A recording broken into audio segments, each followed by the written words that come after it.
Yes. Apparently we've gone live on YouTube. So welcome everyone to today's external overview and scrutiny committee. Is this working again? Yeah, just have to bring it really close. Sorry. Today, Wednesday, 1st November 2023. Thank you everyone for coming. If you're watching on YouTube, hello. Have you got any apologies for absence? Yes, Chair, we've had apologies from Councillor Thomas and Councillor Lavelle is substituting. We've had apologies from Councillor Bark and Councillor Hodgson is substituting. Excellent, thank you. Can I do a confirmation of the minutes of the meeting held on 13th of September, please? I'll take them page by page. Page 1, page 2, page 3, page 4, page 5, page 6, page 7, and page 8. Can I have someone propose the minutes? Councillor Harding? No, Councillor Smith, second. All in favour?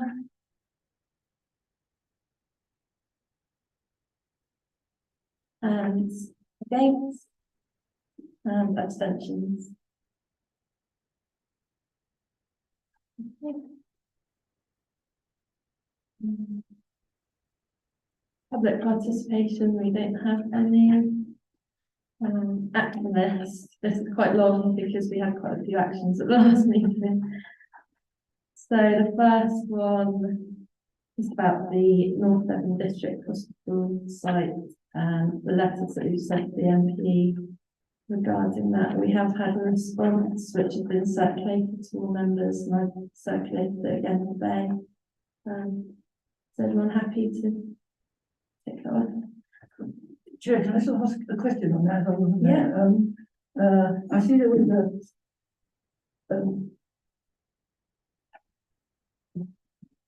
a concern from, I don't know the member of the public, about the Easter Water, or well, the bus service in general actually, and Easter Water in particular. Has anything been done about that? Because I thought it would be on the action list to call them in, but I think Councillor Thomas was. is it not on that? Councillor Val, have you got any? Only just to raise the problems that people are having with the bus services in Bideford, and I wasn't sure where the right place, but sorry, I've never been to one of these, I'm not sure where the right place. I know there were issues and we referred that to Hattock, but I think that was separate, that was more the potholes. Yes, Chair, so Tom Vanstone forwarded on those contact details for Hattock to Councillor Thomas at the following the last meeting. But I suppose the bus services would be separate from Hattock, wouldn't on a private company? it? So we could add that as an action. Well, I was going to suggest that we actually ask Stagecoach, which is the one that needs the water anyway. We've had an email from a very concerned elderly person who needs the water, and they say that nobody knows where the buses are going to now. They haven't got a schedule or a timetable of any kind. People are totally confused. Apparently they all start from Tesco to Easter Water, but it's difficult to tell whether they're going upwards towards Easter Water or going down back into town and covering their other routes.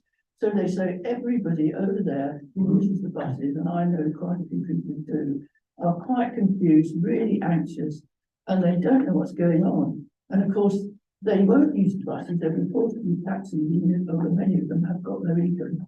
And of course, then Stagecoach has that as an excuse to get rid of them. So I do think we should get hold of them, Cheryl, and ask them to come in and explain themselves. Because it's a bit like closing the ticket offices at the railway station. You know, they've done this arbitrary thing.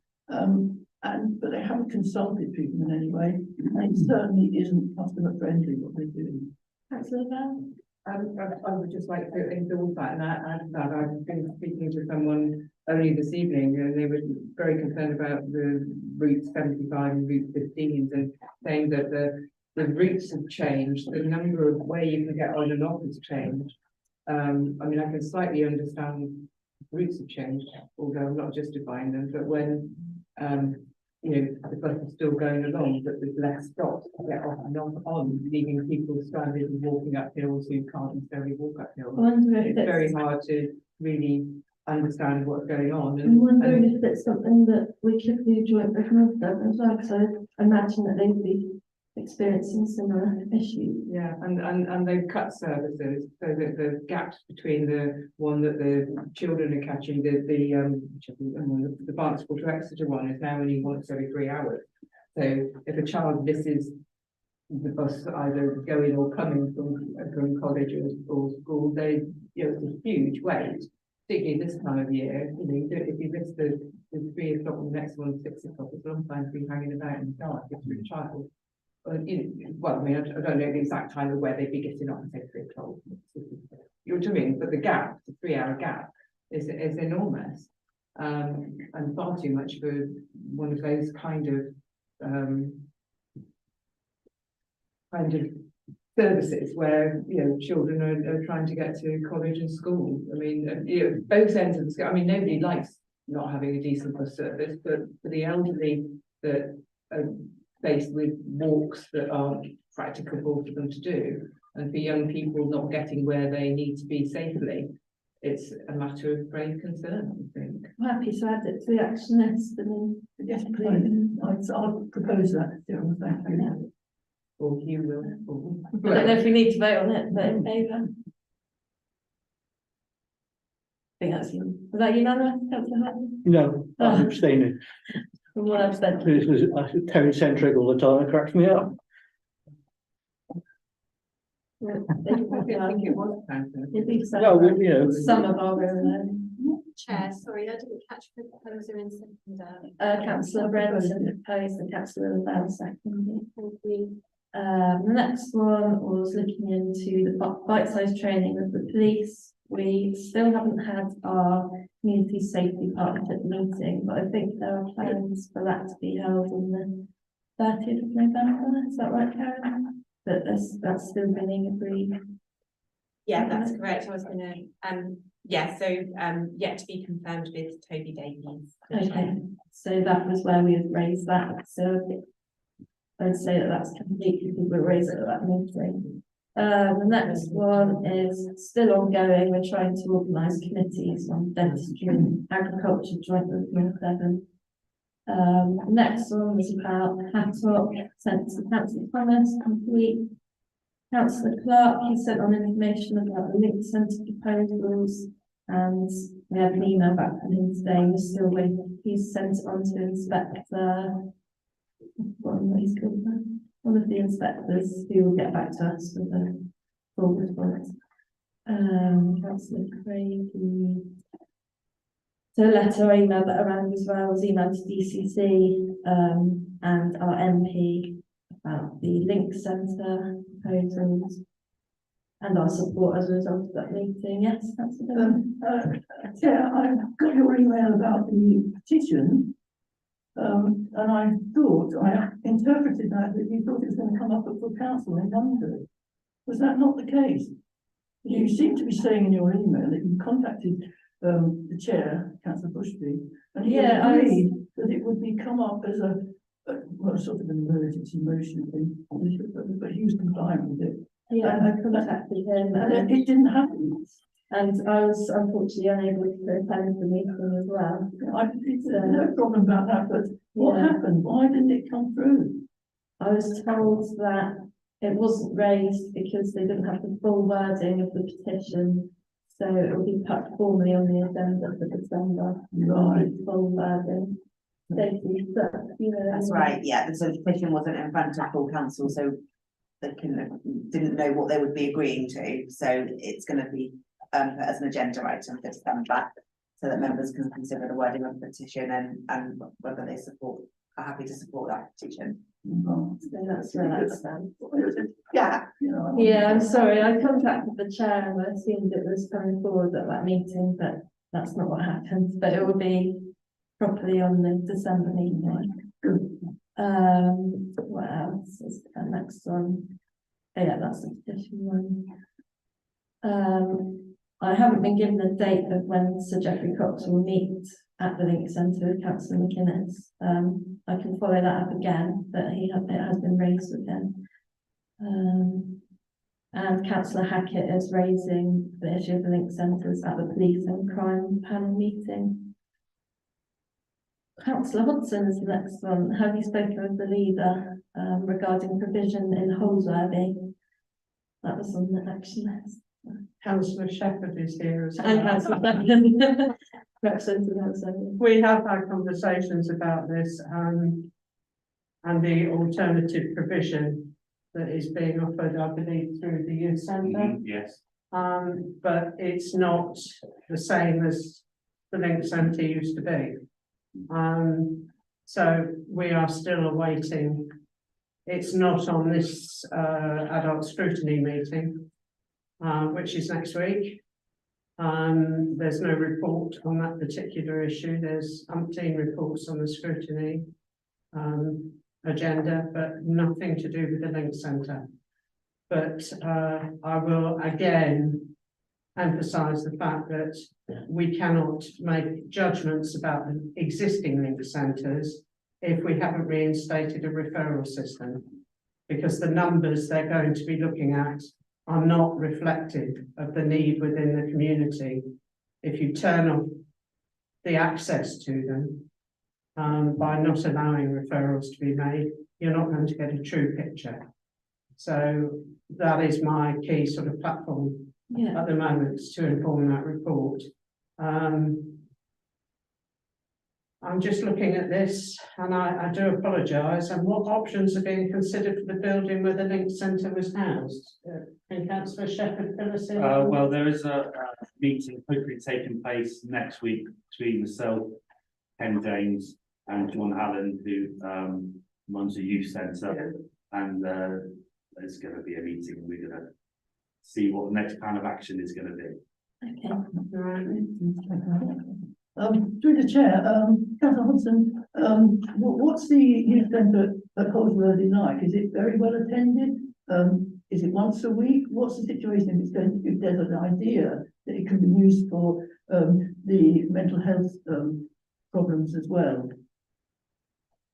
As a youth centre, it's very well attended. Right. As a alternative to a Link Centre, it's not. It's peaks and troughs basically, from what I understand. But signposting is a bit of an issue in Holsworthy. But again, at this meeting, I'm hoping to find out more. Okay. Well, as an ex-youth leader who worked in a youth club for quite a few years, they can be very lively places.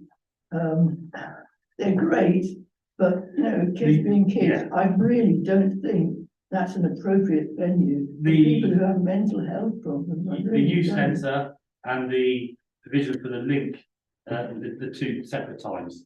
Well, I agree separate times, but from my experience at the youth club I worked in, the kids were always hanging about there all the time, whether it was the club was in situ or not. So I think, you know, it obviously isn't the ideal thing to have a mental health centre and hub. And I did work in the Link Centre as well when I was involved with a mental health charity, where you need quiet, a relaxed atmosphere, a lot of calm and helpful situation for people who sometimes have very serious problems, considering we have a higher than average self-harm and a higher than average suicide rate, and I've quoted from the figures in here. We really should be looking for a place that fulfills those attributes, and I don't think the youth centre probably is the place, unless it's so big that you can differentiate between the two adequately. I would say completely agree. If the ideal would be to use the building where the Link Centre was, Yeah. to use that again as a Link Centre, completely agree. Councillor Hodson? I think the best thing is to ask Councillor James and Councillor Shepherd, when they had this next meeting, to actually report. And I note Councillor Brenton's comments about maybe the two groups not being compatible. But it's just how they actually work that, and it may well be that they can have separate sessions, and that they don't get the interaction with the young people. We must remember too, young people have mental health issues as well. So, you know, for them, it might be a really good place to be. So, And I think thinking back from the meeting that we had, there was concerns over mental health professionals, whether, because it's a voluntary type service rather than the paid. It's how much input they're getting from a professional service.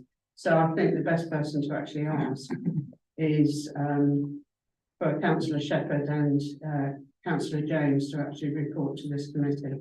Because the concerns were over Yeah. whether there was adequate service for complex. I will mental health. hold up my hand and say, I did say this week to Councillor James that I really ought to go down and visit the youth centre because it's on the youth provision side of things, something I'm really quite interested in. Madam Chair, my person I am substituting for has arrived. Sorry, Chair, with my late arrival. I don't know what the process is now. Do I bring into the background or? I'd go home if you would. And that councillor, I don't know what the, Well, as you substitute, you're here, Yeah. as opposed, not that councillor Back can't be here, but you are councillor Back for tonight. No. You'll be voting, but sorry, councillor Bass. sorry, you can't switch halfway through the meeting once. You are very welcome. Thank you. Okay, thank you. I think that's the action needs. Next one. Declaration of interest. Members of interest should refer to the agenda item and describe the nature of their interest when the item is considered. Agreement of agenda item part 1 and 2. There's no part 2, so that's easy. 7. Urgent matters brought forward with permission of the chair. No one's raised anything. We've already talked about stagecoach, which I guess would be into that one. I'll just an update on the mobile library campaign. If the final decision is being made next week by Devon County Council's cabinet, Wednesday the 8th of November. And also, I had a phone call from someone. She actually works at a dentist, which we know is in crisis. But she brought up, and I do know it's an issue with having young children myself, a childcare crisis.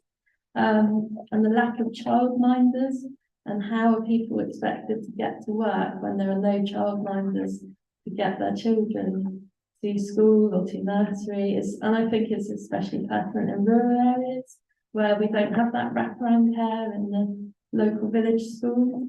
And it is a childcare crisis. The retirement age is increasing, so grandparents are less able to help out, or they might not always be available, they might not live nearby. And the government is introducing more free childcare in the coming years. 9 months old, children are going to have free childcare, but there's already a crisis now, so I feel like it's something that's already impacting us, but it's going to have an even bigger impact when these 3 hours come in. And I just wanted to bring it up tonight. And Petrol have given their apologies this evening, so if they come back at a later date, maybe that's something we can raise with them as well. I don't know if anyone's got any thoughts on who else we could speak to about this. Any thoughts? It's a real tricky one, but it is an issue that affects a lot of our residents. Well, We'll pick up on it. we can do a bit of fact finding and Yeah. get back next week. Yeah. As I said to the lady who phoned me, I completely understand. I'll go away and have a think and talk to people and see what we can do. It's difficult as a district council, but when we can raise awareness and try and make certain things happen. I think there needs to be higher pay for childminders. I think the issue of Ofsted and nurseries and childminders is off-putting to people who want to go into that profession. That's the benefit. Well, it's just a suggestion that perhaps we could contact the children's centre. Yeah. What experiences their clients are having, because obviously they're very young children, they're 1 to 3, aren't they? But But I do know that they used to, in the past, have a sort of group of childminders who used to come in to benefit from training and health and safety training as well that was provided. So they must have an ear to the ground with this Yeah, particular absolutely. issue. So they might be able to give us some steerage on where to go with it. And then funding for our village schools for the wraparound care. There's obviously some of the bigger in the towns, they offer the breakfast clubs and the after school clubs because they've got the larger numbers. And then a lot of the village schools are decreasing in number because parents are driving them to the towns to drop them off because they get that longer amount of care so they can get to work on time. Anyway, we'll bring that up at another meeting, hopefully. Sure. Can I just say it might be worth liaising with some of the schools about this, because they're the very people who will know the number of people who are in trouble. And they may have a register of people who can help. It's usually, in the past, it's always been done, people just put their heads together and figure it out. But perhaps the schools might be able to, or perhaps we should get the schools involved in this process. Yeah. Good idea. I'll let everyone go away and have a bit more of a think, and then we can come back with something for the plan. Councillor Lavelle? Not that it's a constructive thing to say, but I think the government's made it even worse with them introducing the regulations that they have done without sort of thinking the whole thing forward, because nurseries are closing because they can't afford to stay open and meet the requirements of the government. So in a situation where they're saying, "Wow, aren't we wonderful? We're giving you these free places," they're also instigating a lot of places who just can't afford to keep running. So catch-22 going on, unfortunately, because the regulations surrounding setting up a new nursery or whatever. I mean, I think the numbers of the ones closing is quite frightening. The waiting list of existing ones is just growing and growing. I mean, sorry, I'm not being very constructive. It's a bit depressing, but it's hard to know, where to move. It's all very wonderful for the government to say, we're giving you all this free, but there's got to be a provision, and they're not doing the other bit of it. Yeah, exactly. Unfortunately, so I do feel for you. Completely agree. Okay, on that note, let's go on to education and employment in Torridge. Thank you so much for coming to our meeting. We've got, shall I let you introduce yourselves? Yeah, certainly, that's okay. Okay, good evening, everybody. My name is Peter Morrish, and I'm from Condition Monitoring Technology Group in Torrington. And a little bit, I'll explain a little bit more about me and our business and our requirement for bringing in new recruits, skilling up, skilling people. And I would say, Madam Chair, the point you made about getting childcare, we recognise is very important. And I know the first question on for this evening was, what is the gender balance for people applying and getting apprenticeships? I think this connection of how we can actually get a better gender balance in our businesses in Torridge area is linked to the point you make about childcare. So thanks very much. I'll hand over now to Chris. You all know me. Chris Fuller, Economic Development Manager at Torridge District Council. Oh, we've got one here. Do I need it? Yeah, good evening, everyone. My name is Tom Hart, General Manager of Appledore Shipyard. Yeah, good evening, everyone. My name is Tony Cole. I'm the Apprenticeship and Training Manager at Appledore Shipbuilders, and I've been there for 30 years now, so on and off with different companies. So a little bit of history of where I've come from. That's when I said that out loud. Do you want to start? Yeah, your presentation? If you could, yeah. We were given a brief, really, of apprenticeship and training or education within Torridge as a district. And initially for me, I thought, well, if I could just start by explaining to you all what we see our apprenticeship journey to be, where it starts, where it goes, and it travels through the 4 years of the programme. Maybe that can give you an understanding of where we are and some of the things, some of the issues we have and faced and will face as we go through. So if you could bear with us, it'll be about 8 minutes, so I'm not going to bore you all for too long. But It's only 10 slides, if that's any consolation. So for us, inspiring engagements is where we start with apprenticeships. It doesn't start from a job advert in the paper. For us, it starts with schools. It starts with open evenings, careers days, things like that. And we're trying to inspire the interest in STEM, or STEAM as it's now being leaned towards, and trying to get people keen on that part of what we do. Although we are a shipbuilder, fundamentally it's an engineering firm. We are a structural steelwork engineering company. So we do try and inspire engagement. Like I said, local schools, secondary schools, colleges, normally about 9 months before we actually look to recruit. So we do try and get in reasonably early in the secondary schools, normally around October to December. So now we're looking at recruitment for next September. So our school folks are going to start in the next few weeks. Barrington's already booked. We've got another one at Park as well in a few weeks later. So this is where we get in early in the ground floor and try and capture the minds of our future employees. Careers fairs, employees open evenings, and even targeted specific engineering groups or classes within some of the actual schools and colleges. We do target years 9 to 12 at the moment. However, I do think and we believe that the target group should be lower. We are looking already to start looking at primary school involvement, because it's never too early to get that gem of engineering spark or that little nugget inside someone's mind early doors. So we're going to start looking at primary schools in next year's recruitment process. So we have looked at, like we said, Bideford, Torrington, Park and Petrock is probably our 4 main schools we visit when it comes to open days and open evenings. Like I said, though, we are looking at schools as well, and we do offer work experience. Last year we took 9 work experience students throughout last academic year. I say last year, but this year academic year, from various schools, even as far away as Butehaven, which was quite a surprise when their name comes through in the school. But word of mouth, I think, is spread, and we got a little bit more interest than I first anticipated. But then it's something we've done for years on years before. Anyway, myself, as a 15-year-old from Bideford College, I went to the shipyard for work experience myself. So we do believe in the system of inspiring young minds. I'm just going to go through this video, and the sound seems already to let me down, which could be my thing. Hang on a minute. I have turned the TV up, so just make sure my volume's up.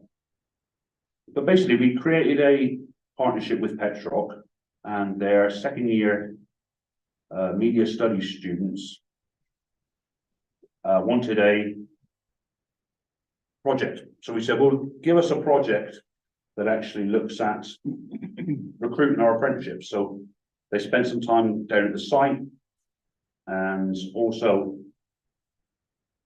on the college. We don't play, I'll talk to you about it. And basically, just to try and use this video.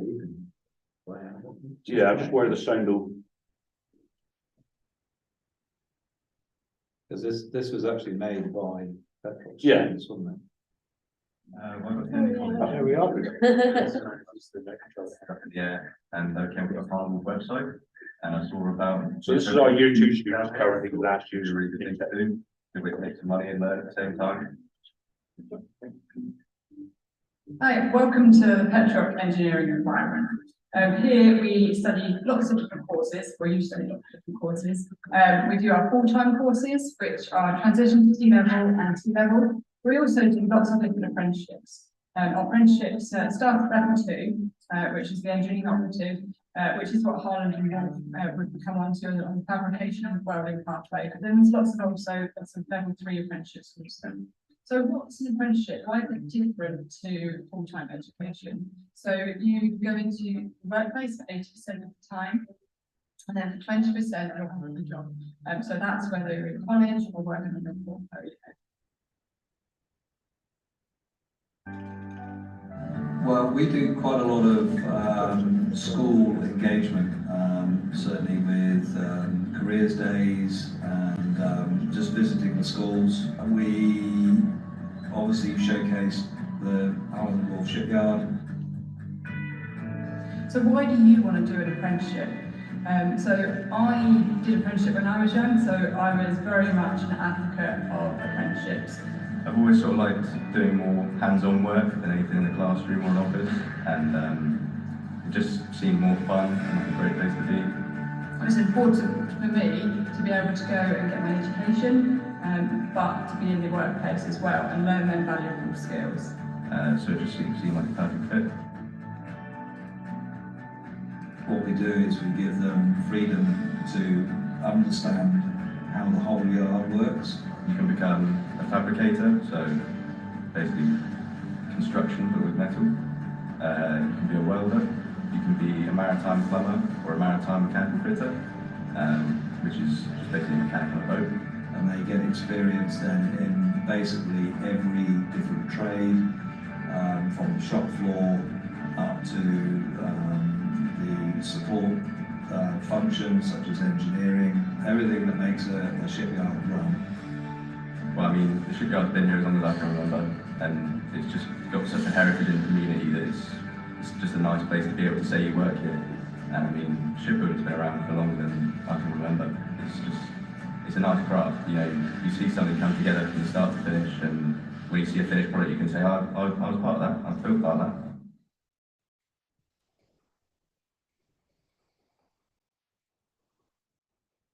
So yeah, after, I'll say, hopefully you like that video for a start. Yeah, so we try and put that out as well. As far as the recruitment goes, it normally goes live in February and March. So we start putting the adverts out and encouraging people to start applying. The applications are normally open for 6 weeks. And then you'll have an initial phone call back from our HR department to discuss with the apprentice or potential apprentice, what are their interests? What are they interested? What sort of trades do they think they're interested in? And as surprising it might be, they ask a silly question, you might think, but do you actually want an apprenticeship? Unfortunately, a lot of students do get pushed into this avenue that they may not be interested in. So we almost have a filter system to say, are you really interested in this, or is this just something you think I'll have a go at or to try and do? So they have a phone call from the HR, and then we have an interview and assessment days in June. We again give feedback to the applicants after the end of June, and then the offer of employments normally go out around July. Or the September intake is when they normally start with us. All right. First week 1, so they started with us in September. That's our newest intake, so we've had 19 start in September. As you can see, it's a fairly large group for us.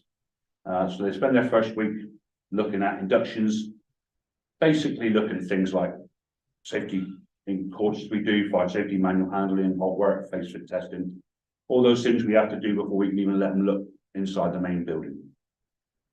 Include risk assessments, security passes, there's going to be a PPE, and eventually we get to the point where we take them for a site tour.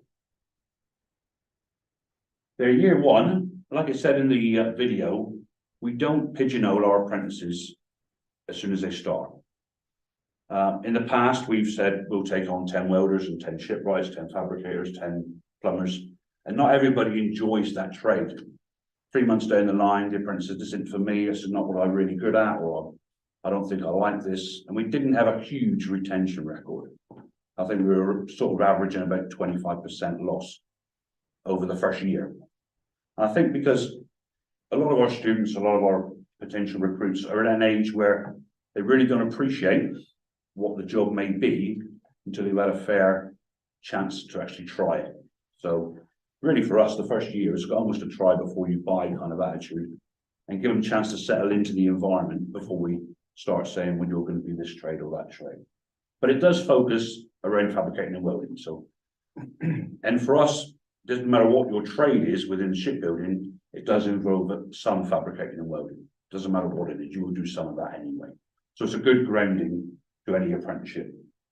They spend 3 days at college and 2 days on site with us, and spend the first 16 weeks in what we've got, you saw in the video there, our apprentice training centre, where we focus on the practical shipbuilding skills, burning, welding, grinding, marking off, lining off, all the things we need every person to have, regardless of what they're doing. And then, as we said, and Tom said as well, they spend the rest of that first year going around to different departments, having a little taste of what it's like to be in a welding department or the fabricating department or the pipe shop. And at the end of that first year, we decide what their apprenticeship is going to be and what their level 3 element is going to look like. For the next 3 years of their apprenticeship then will be focused on that particular trade. Other experiences we do, we obviously try and get involved where we can with other things. Certainly this year, our second year group were involved in obviously the Soapbox Derby in 2023. And our brand new recruits, in fact, all our apprentices, all 31, we took them out about 2 weeks ago now, I think it was. Took them out for an adventure day up at the Adventure Centre in Bideford. To try and, what we try and do, because we've got 3 year groups, we kind of wanted them all to interact together. Because some of the things the year 3s have already been in, done and seen, they can pass on to the year 2s and so on to the year 1s that have just started. So included archery, high ropes, downhill mountain boarding, and even a water assault course, which I understand was pretty cold this time of year. So I think they were glad getting out of the pool on that day. The rest of the years, as I said before, they'll complete their level 2 and then move on to their trade specific level 3. And again, the main 4 trades we are looking at the moment, but this is not the only trades. There are other trades we will look at in the future, but it is a mechanical fitter, a pipe fitter, fabricator, and welder. We're also looking at potentially maybe blacksmithing, which is one of the trades which is not as popular as it used to be, but we want to keep it going within our own industry. And once they've completed that, then obviously they will join the rest of the skilled workforce and hopefully create many of the ships for the future. All right. Any questions? I've got the microphone. There you go. Tony, isn't it? Sorry, Yeah. Tony. How long do the apprenticeships normally last? Does it depend on the trade? We normally target the apprenticeships for 4 years. There is, with every apprenticeship, there is what we call a minimum and a sort of a maximum time frame it takes to complete an apprenticeship. They're not set in stone. Our level 2 is on an average of 18 months to do a level 2, and the level 3 is sort of 24 to 36 months. So again, it depends on their performance, how they get on with it. A lot of factors depend on the length of the actual apprenticeship. We try and target it for 4 years in total. Can I ask how many of them stay after that? Is there? Well, that's funny enough. That was one of the questions about retention. Unfortunately, Yeah, I was gonna we're say. not in a position yet to answer that one, because, which is a good thing, I think, no one's actually finished. So we've only got 3 year groups at the moment. So our oldest apprentices have just entered their 3rd year. So realistically, they've got at least another 18 months to go. Hopefully our retention will be great. That's what we're aiming for. What we can say is our retention of the apprentices has been really good. Yeah. We've lost 1 apprentice In the 3 years. in 3 years. So Oh, out of Well, it'll be 32, that would have been there. yeah, 31 now. I mean, what's quite remarkable is in the first year of opening, we advertised for 10 apprentices. We got only 4 applications. In the second year, we advertised for 15, and we only got 7 applications. We'd taken them all. We took the first 4, we took the second year 7, and then in the 3rd year, just gone, we advertised for 20, and we got over 35 applications. Yeah. So it's really heartening to see that, you know, I think with the confidence building with Holland and Wolf and the work in the pipeline now that's kind of known to most people, it, you know, that trend is building upwards, and hopefully, you know, we actually have to discuss next week on the numbers of apprentices we're going to take for 2024. We can't obviously because we have to mentor them and, you know, teach them, and we have to put them under the eyes of our experienced workforce. We can't have too many, but obviously the year 3s will be pretty much finished, I would say, when they turn in. And they will take on more responsibility and mentor those the newer ones as they go more through responsibility. So it will be the development. yeah, cycle, really. Thank you. That's really interesting to hear. I appreciate that this is a new project to some extent. And although we've had apprenticeship courses, there was one at the end of 2009 to 2010 that heavily involved the trade unions as well. And that was a very successful program at the time. But then it fell by the wayside during the early years of the joint government.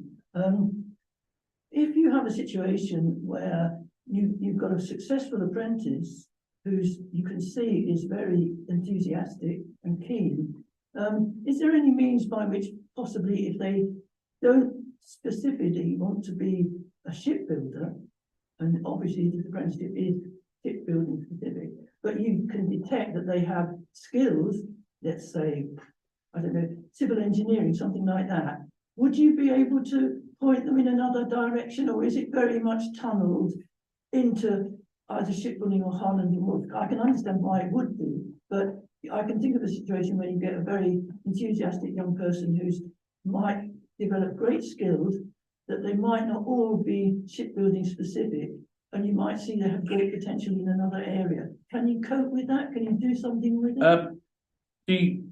The actual college section of the apprenticeship is quite prescriptive. It's designed for us. Yeah. The units we cover, the fabricating and welding elements are specific to the needs of our company. However, that's saying that the portfolio is very flexible, and a portfolio within the apprenticeship, although it may fit a certain standard or a certain framework, if we needed a person within a different role and they had skills within that role and it still supported our company, the apprenticeship can be tailored around the MVQ or the portfolio section to suit a different route. That makes sense. Or the other option I think would be, and Petroc would probably agree if they were here as well, Petroc could then look at their own other departments and say, look, this one's in engineering, but possibly it could be a better suited in that role. Have you employers or apprenticeships running? And there could be a move. There is skill transferable between apprenticeships. Because obviously if a youngster goes to university and they go for one specific course, they can change to another one if they feel they're not suited, but they're still not maybe a genius, but they're not suited to that particular role. So you're saying that the same thing can happen within the apprenticeship. They're not tied in, and it's either this or failure situation. No. There would be, I say a lot. Obviously, a lot of other people who've got apprenticeship programs, but apprenticeship frameworks and standards have a large chunk, which is what we call mandatory. So it's generic. Mandatory elements they have to do, and they are very similar, certainly across construction and engineering trades. The first 3 units in any mandatory apprenticeship are pretty much identical. It's comms, it's drawings, it's communications. That part is transferable. And in fact, every apprentice or every potential apprentice must go through a skills scan before they start an apprenticeship, because if they've already got skills that will be taught, it's almost already said that this person's further forward than they would be in comparison to somebody else. So skills are transferable, and I know skill scans can be done for different apprenticeships in different organisations, different companies. That sounds great. Can I, there's also just to add on to that, I mean, not every single apprentice, you know, they'll go through their training on the shop floor because they need that in-depth understanding how to build ships. But they may be suited for engineering, or project controls, planning, procurement. There is any number of different professions inside the shipbuilding industry, not just on the shop floor. So, which, to be quite honest, that's transferable skills in other sectors as well. Yeah. So, yeah. Thanks. Councillor Smith? Thank you. I think you said it was at the end of the second year you decided, or the decision was made how they progressed into the third year. Is that decision based on their aptitude, or is it based on your requirements? In other words, do you have a need for welders rather than something else? So we'll look at what the business needs are, and as wonderful as we want to try and do when it comes to planning and foreseeing work, I couldn't tell you what I'm going to need in 5 years' time. So really, we look at what the business needs are, and if it's 10 welders, 4 shipwrights, 4 plumbers, and 6 fitters, that's what's on the table. And what we ask the apprentice to do based upon their time as when they've done their rota, their experiences, what is your first choice? What's your second choice and what's your third choice? If there was no problem at all, and you could pick your first choice, what would it be? From that, based on their performance throughout the year, things like time attendance, timekeeping, attitude, all those performance issues will be taken into account. We try and give them their first choice, and also, if not, their second choice. That's the way we try and do it. Thank you. Based on the business need. Thank you. Councillor Hart, did you have a question? Yeah, nice little film. I saw Luca there just now. I knew one or two. Recognise Leah? But basically, it's great that you're bringing on these youngsters and you're doing the apprenticeship, but you need to be a busy yard to be able to do this. And have you got the work coming on? Have you got enough, fitters and that coming on? Can you get them into this area if you do a lot more work? I mean, that's the big question, because it's a lovely yard, but you've had a hell of a mess to pick up and tidy up. And is it ready yet? Yes, it's ready. It is fully operational. It is. There are lots of answers to that question. There is. And I'm just sifting through where to start. So pipeline of work. Yes, there is. Right now we are busy. We've been pretty busy this year. In fact, maxed out with the people that we've got.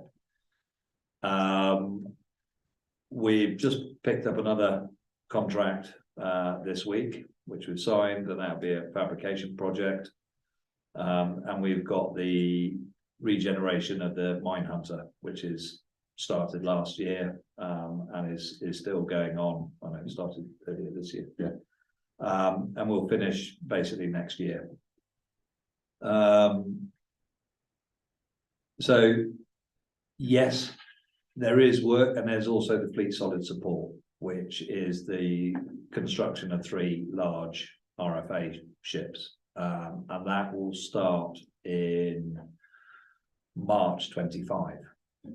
So we do have quite a healthy pipeline of work, and where we are at the moment with employees, we're up to about 185 at the moment, which is, considering 2 years ago we were only at probably about 40, is not bad going.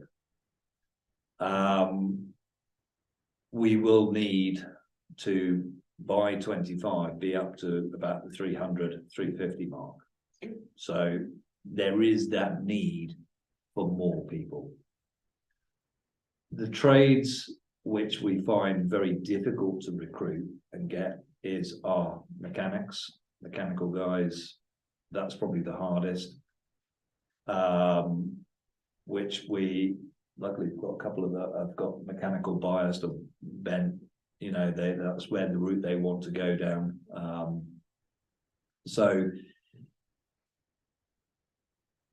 there is still, at the moment, we definitely have room for more apprentices coming in, certainly moving on next year. And I take it you're fairly flexible, because like with the mine sweeper boat, I mean, obviously that's not a steel hull, is it? No, so you've got to be a non-metal. It's all, well, we've got even fabricators working on it and welders working on it. So I mean, you've got to be fairly agile. Exactly, and that's, I would say, the huge positive with Appledore Shipyard and with the people that work there is they will turn their hand to anything. So if they're not, there's no demarcation there between trades. Pretty much they will turn their hand to everything. We've had welders with paintbrushes, even tidying up the yard, because the yard belongs to us all. Every worker that works there, it belongs to them. And that's the way we operate. We want people to be proud of where they work. So the work is there. We need more people, and we need to train more people, because there is an abundance of skilled people out there. So you want more housing for more people to live in. More housing. It's going to ultimately, it stimulates the whole region. And is your site big enough? Oh, yeah. That's all right, that's Oh, what we yeah, make it. the site, well, if you go back, you know, sort of 10 years, you know, there was 450 people core working in the yard, yeah, up to 650. And then actually flexing up to 1,000 people with subcontractors. Well, I know most of the old boys, the likes of Martin Souch is my neighbour, and he, you know, the older he gets, the more work he did. Yeah. So, you know, yeah, there is a bright future. In fact, actually, we today I've had one of the ministers visiting the yard. I took him round, and you know, again, they're so surprised at how quite big the yard is and what it can do. Yeah, it's really good. Well, thanks. Thank you. I was just wondering about exam results, because you mentioned it briefly. Is there a set, and what happens if someone There misses? is a small stumbling block potentially with the exam results. Obviously, exam results tend to come out late in the year. As far as for us recruitment, we want to start in September. The exam results normally come in 2 weeks before or 3 weeks before. We do aim for a minimum exam result standard. We do look at 4 GCSEs, or what they call C's. They used to be grade C, or now in the modern scoring system 4. However, for the right apprentice in the right setting and the right environment, the college support with functional skills, maths and English. So it doesn't necessarily, if they get their exam results, sorry, we don't want you. There is an element of potential for them to continue to study maths and English at college while still doing their apprenticeship. So it's flexible. There is flexibility. Within reason. Within norms. It's historically, and people may all disagree with me on this, but the shipyard was not the employer of choice if you're academically strong. Okay. I know my age group, certainly when I left Bedford College, most of my friends that went down there, they weren't the ones that were at the front of the class with the hand up, they were the ones at the back.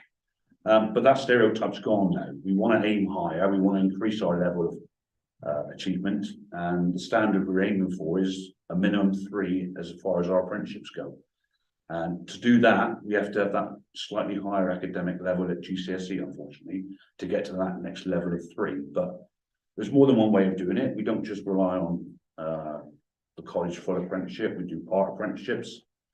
We've even looked at before adult upskilling. So rather than taking an apprentice on, we take a skilled employee from even other sectors and retrain them. And they're an adult apprenticeship scheme. They'll do a portfolio. They won't do the college attendance, but they'll do a portfolio only. And we can sort of, well, we've got one lad I've never just took on. He's domestic plumber. Wonderful domestic plumber, but ship pipe fitting is a bit of a world difference to domestic plumbing. But the basic skills he has is a great grounding. So we took him on as an adult upskiller, and then we'll just do a portfolio based on the shipbuilding element for him to almost upskill, really, we call it. So that's, I think, where we mentioned the numbers we are trying to get to. It's not all going to be apprenticeships, we know that. No. But there will be adult upskilling. So we'll bring people in on other trades like grinding or labouring, and if they work out to be good employees, we'll then afford the time and effort to train them to be welders or fabricators as an adult rather than as an apprentice. So what's your aim for how many apprentices and upskill?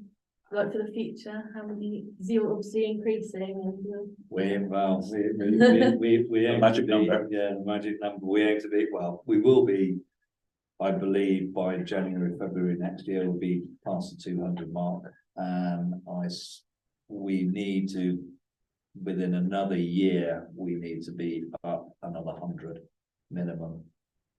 So by really beginning of 25, prior to starting the FSS, we need to be, 300 minimum strong. So we're still And a proportion of that some way will to be go. apprenticeships and adult upskilling, I think. Councillor Pennington? Thank you for your report, Tony. It follows on the question that our chairman was asking, and it's about the qualifications. And I'm always interested in terms of apprenticeships. And our education system has been in love with A levels and then academia. Okay. And if you look at the schools you're catching and looking to put your name out to, I think they're averaging about 55% that are between A and C at GCSE for 5 levels, if I remember rightly, the figures. Great Darlington and the 2 Barnstable schools, and situation there. And you're looking, you know, for 4 A to Cs. Yeah. You haven't got a very wide pool to choose from, have you? That's the first point I wanted to make. I think, well, Given that if they get 5 A to Cs, they are going to naturally go on to A level and then. well, I would disagree. We have one of our, sorry to disagree, but That's one of okay. our previous apprentices actually came to the yard with 4 A levels, A star, and 9 GCSEs, A That's what I'm star, coming to, yeah, okay, and was a pipe fitter. right, brilliant. That's. He chose that route rather than university, so Okay, yeah, I think no, academic level not necessarily automatic. Okay, now what I'm trying to check is, I got 3 sons, okay, and the first one went into a modern apprenticeship. I shan't say which industry, but he was promised it'd be worth an undergrad at university if he got there. Right.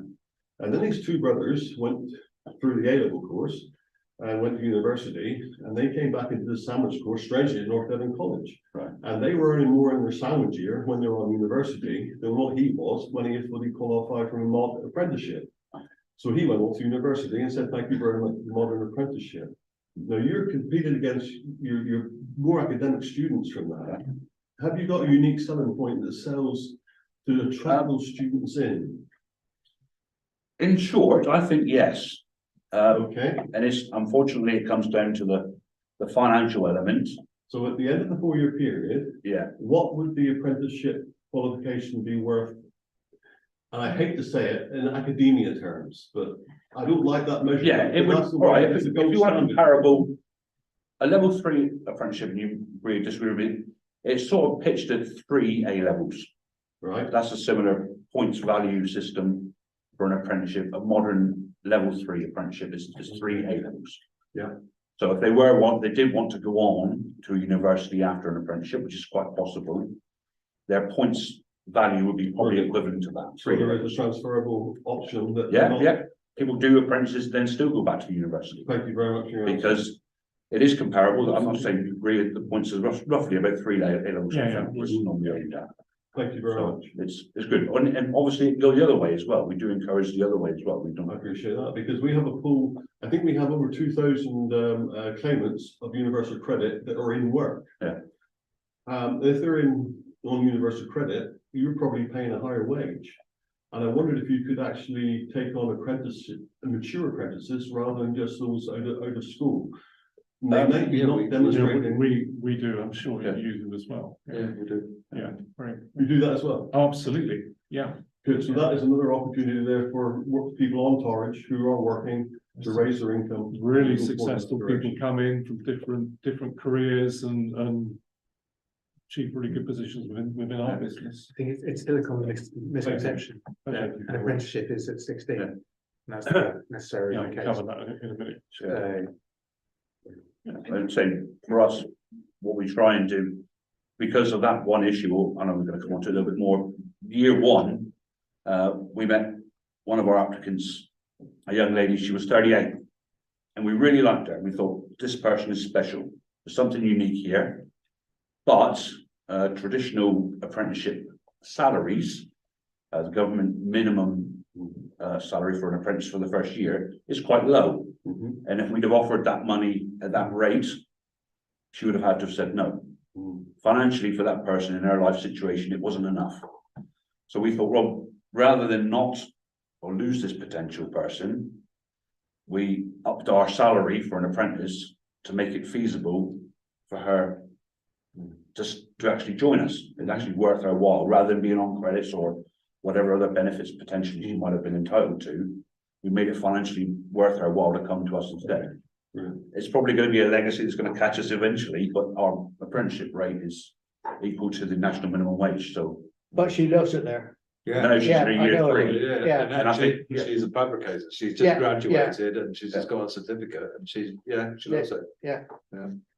And a completely different life to where she was or where she aspired to be before, so a complete retraining cycle, really. Thank you.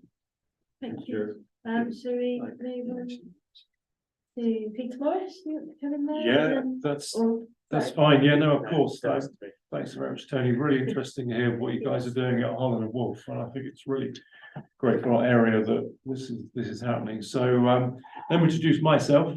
So I'm Peter Morrish, and local lad. Grew up in the area on a small dairy farm just outside of Barnstable. And I was lucky. My dad encouraged me when I was younger to go after my passion for technology. So at 16, I joined a small engineering company, which is now Condition Monitoring Group. And I've been lucky. I've had a rewarding career ever since that time. And to be honest with you, in our family, the thought, of doing anything other than going straight into work, you had to go and get a job. It wasn't about going to college. You go and do a job.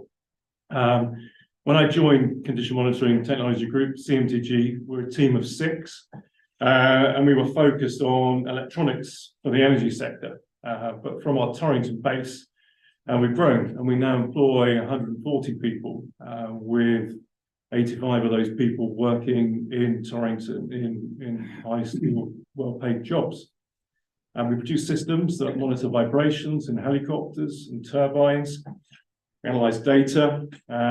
This is important because it's all about the maintenance of these machines, and we can hopefully make them run safer and last longer. Our customers are worldwide. This includes nuclear power stations, military helicopter fleets, and air ambulances. So quite a good story. It's great to be part of that and to do that in Torrington. I only achieved average grades at school. Was a bit lazy, I think, but I was entrusted with responsibility from an early age in my career. And this thing keeps coming back to me. I really believe that everyone learns at their own pace, and the education system that we have doesn't necessarily work for everybody. While this was a disadvantage in schools, I think we've got to be lucky. I have seen in Petrock College the amount of effort that they are doing to take on children that haven't hit their GCSE requirements, and then they've got 2 years to bring them out so they get sort of decent, a C or a D level qualification in maths or English. So although Bill and Tom are not here today, from what I've seen from the work we do with them, I think I take my hat off to them. I was fortunate when I was at Petrock College back in the day, over 30 years ago, that I had some inspiring lecturers, and they really lit up my imagination. I was able to come out with a HNC in electronics after 4 years of study. So I think Petrock is a really vital cog in all of these things that we've got to do and what we want to do moving forward in the area. And thanks really to the work that Petrock are doing. I mean, they've now got the bones of a university centre there. So 30 years ago, the dream of being able to do a degree locally in Northern Devon just wouldn't have been a reality. I've been incredibly fortunate. So the culture we have in our business is very much about learning, continued lifelong learning. And obviously, a great thing about doing an apprenticeship is you're not paying for your education and you're getting paid. And I've got a bit that did appeal to me. So I've been lucky. I did a part-time degree in electronics at University of West of England back in the 90s. And then recently, I finished a master's in business administration at Henley Business School. So I think this just shows how far you can go with an approach towards working, earning, and learning. And really, it's really hard getting and building businesses in our area. And we are reliant on people at the end of the day, and we need people to come in. And it's not just about qualification, it's about that rounded person. And I think that's what is important about apprenticeships, and that's what really brings. So this desire, I guess, from me was really to try and find out how can you actually make a difference. So I took on the role of chair for the Northern Devon Economy Innovation Skills Action Group last year as part of the North Devon Futures Board. And that was really fueled by a passion for me and a frustration that really as a region, we've really got much more to offer. And I hear a lot of businesses moaning about it. And I thought, well, actually, Now it's actually on us as businesses. We've got to take responsibility and do a better job at promoting what all these great opportunities are available in Torridge, so that the next generation can really grasp those things. And it's not just for younger people, it's for people of all ages to continue their education and embark on their new careers. And we've just got some fantastic things going on in our area. I mean, the very fact we're part of a worldwide network for this UNESCO biosphere is pretty special in the first instance. But with some of the, stats, I know it's Northern Devon. 15% of our medicines that are produced for prescriptions in the UK are made in our area, and we've got these great new work coming out from Harlan Wolf in the shipyard, clean maritime projects, the work that Chris has been doing. And I think, COVID's changed things in a sense, in that the opportunities are available probably more so to people in our area. So whether it's coding, making, caring, or developing for this new world, I think the future is bright. But there are some real challenges. And I will talk a little bit about now our business, CMTG. So we take on 3 apprentices from school age each year. And we also take on, in this case, we've taken on 2 apprenticeships and put them on a graduate apprenticeship scheme. So they're vital to our business. So 40% of our workforce, in fact, it's greater than that, have come through apprenticeship schemes and gone on to, to all aspects of the business. So as we've grown as a business, we can cover things like engineering development, manufacturing, marketing, sales, accountancy, all these things. I think the guys were explaining that from their business as well earlier.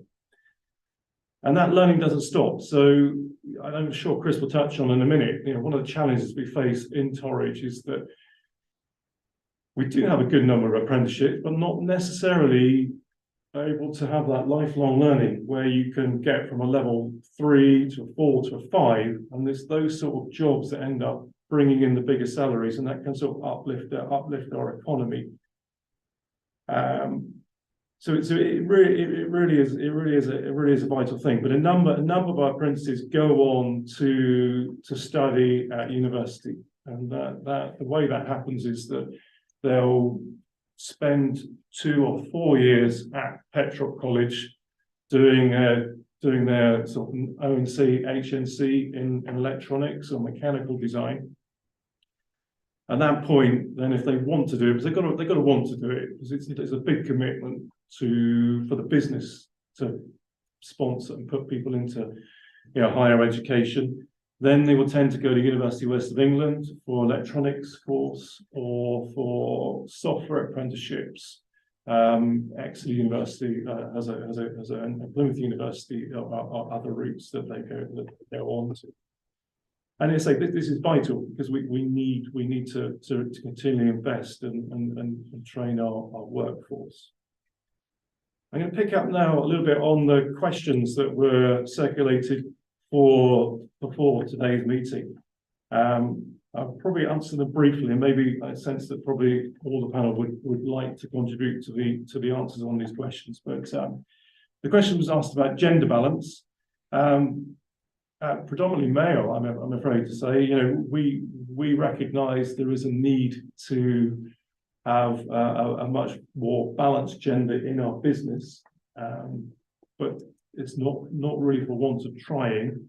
And I think it's a question really that we all need to think about a bit more. But we do have one girl, Emma, who's gone on to win the North Devon Manufacturers Association Trainee of the Year this year. So that was a good outcome. Success rate. Sorry, yeah, please. Is it okay if we Yeah, go through those questions? Yeah, I'll Yeah, do you want to? Yeah, that's absolutely. Yeah. echo that. 31 apprentices currently on site, and only 2 are female. And it's not, again, for the want of trying. I know it's easy to say historically engineering or STEM has not been a popular subject for women, but I don't think that's the case anymore. I'm not sure what the barrier is now. It was that in the past, engineering wasn't for men and it's not for women, but for us, we aim in schools for everybody. It's not, I'm not sure how we can help with this barrier. That's my, and I mean, you're saying we encourage it, we welcome it, we do it whatever we can, but until we get that spark of, Yeah. you know, I've had a couple of work experience this year that were girls, and when they left the door on the Friday, I said, take this leaflet because I want it back next September. You know, there's really good skill talent out there that unfortunately we just can't seem to interest through the gate. And guys, if you think there is solutions, please help us. We're willing to push the envelope if we can. Do you think that's a local issue? I mean, I've seen a number of things countrywide, and there's a lot of female apprentices doing very, very well. I don't know what the figures are, I don't know what the percentages are, but do you think that's just a Chris is shaking his head on this? As far as apprentices go, I would say it's probably not. One thing I'm going to pick up on as well, when we say apprentices, for us, both of our companies really, electronic and engineering, yes, it's a predominantly male-dominated industry and that needs to change. But I looked at the government's own website before I came and just looked at the actual list of their approved apprenticeships and frameworks. And there's 6 pages of different subjects and different career paths that an apprenticeship can be attached to. So I think probably if you looked at all the different industries, the balance may well be much more similar. But I think for our own business, it is unfortunately very. I would say that we don't pick up on that as well. But I think for us, I think there's probably, and the businesses I go and talk to and work with is that there are probably 2 slices of resource in our area, which we have to find a way of giving more opportunity into businesses. And one is the gender balance. I would say the other one is the kids from disadvantaged backgrounds that don't have the same social mobility and privileges that we would have had in terms of going into our jobs, that may just don't see the opportunity, because it's sure as hell those kids, if they've got the work ethic and the drive, they're absolutely capable to do it. And wouldn't it be great if we could, you know, if we could find a way of unlocking that? Because when you look at the stats in terms of, you know, tourism, all these sort of things that we want to push up and raise aspirations. So that's, yeah, quite passionate about that. So to pick up on your point, Councillor Smith, so we're already working with Maritime UK Southwest because they're acutely aware of the gender sort of imbalance there. Sort of Maritime UK have a Women in Engineering campaign that actually we're looking to see for next year how we can kind of provide routes into Northern Devon for that to raise the profile. And interconnected, the Crown Estate are very clear in terms of the floating offshore wind kind of opportunities that are coming forward, that when you're talking about diversity in this area, it's not just about ethnic diversity within the sector, it's also about kind of those 2 things that Pete's sort of indicated there. It is around the gender diversity and opening up kind of opportunities there and removing barriers to entry. And it is around kind of making sure that we can support some of those lower achieving kind of academic groups that traditionally are connected to coastal communities. I think quite a lot of what I've seen has been in the services. You hear about the gender equality in the Navy, for example. There's a lot of female engineers in there and the RAF. So I just wondered, that's why I'm saying they seem to be doing very well in certain areas across the country, and I'm wondering if what we're encountering here is a specifically local issue. With STEM employment, it's a very embedded issue that schools are encouraged to be working to overcome, so that it's not just the responsibility of the employers as well. Yeah, I agree. It may be, I don't know whether it's possible to get some numbers and statistics on it. I mean, a number of work has been done to try and benchmark different areas of, where we are as an economy. So interesting to see whether those figures are available. I mean, when someone registers on an apprenticeship, it's something that they can register kind of as a national, they're on the register, aren't they? So The national database. Yeah, that's right. The government side, Can I yeah. just ask, do you think there's any influence caused by the gender pay gap differential? Women generally earn 30% less than men. I'm sure that's not true of your apprentices. Once they've been successful, they all are equal pay because they've got equal skills. That's that, a skilled staff member is a skilled Is staff. that not member. an incentive Yeah. to try and get women on? Because generally speaking, I don't know, I speak for any other woman in this room, but it was accepted that I was never going to earn the same amount as any man doing the same job that I was doing. Far from it. It was just indoctrinated.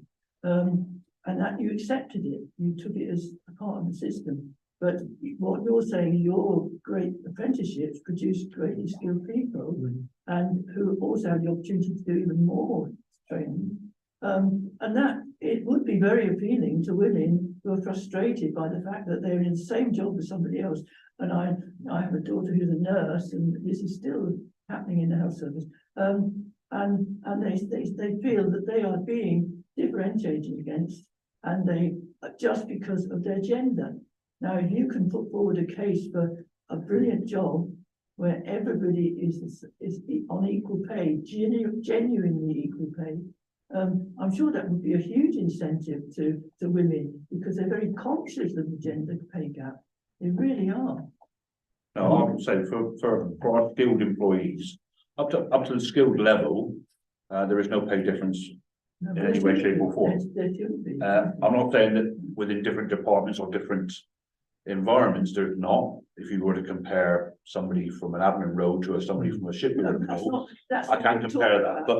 But all our trade-based employees, regardless, are paid exactly the same I trade just think rate. that would be a great carrot to attract more women. If they look, you're treated genuinely as a highly skilled person, and you'll earn as much highly skilled money as your male colleague. And actually, a lot of women would really appreciate that. I think you also get into the glass ceiling situation. I did quite a long program for the BBC on that, and it was women can go so far, but they never get to the very top. If you look at the board, for example, how well represented, what's the gender representation on the board? Most companies around here, we know the answer to that. People get so far and they hit the glass ceiling, and it's only men that get through it. Now that must put off. We're getting out of the, we're starting talking about apprentices, but we're going, but in general, I think that's a business idea. Should we continue the question? Yeah, should I take the next question? So the next question was about the success rate of apprenticeships and the percentage completing and meeting the required standard, and how many lead to good quality local employment. So it's high actually. I mean, in terms of our business, we've got a great retention ratio as well.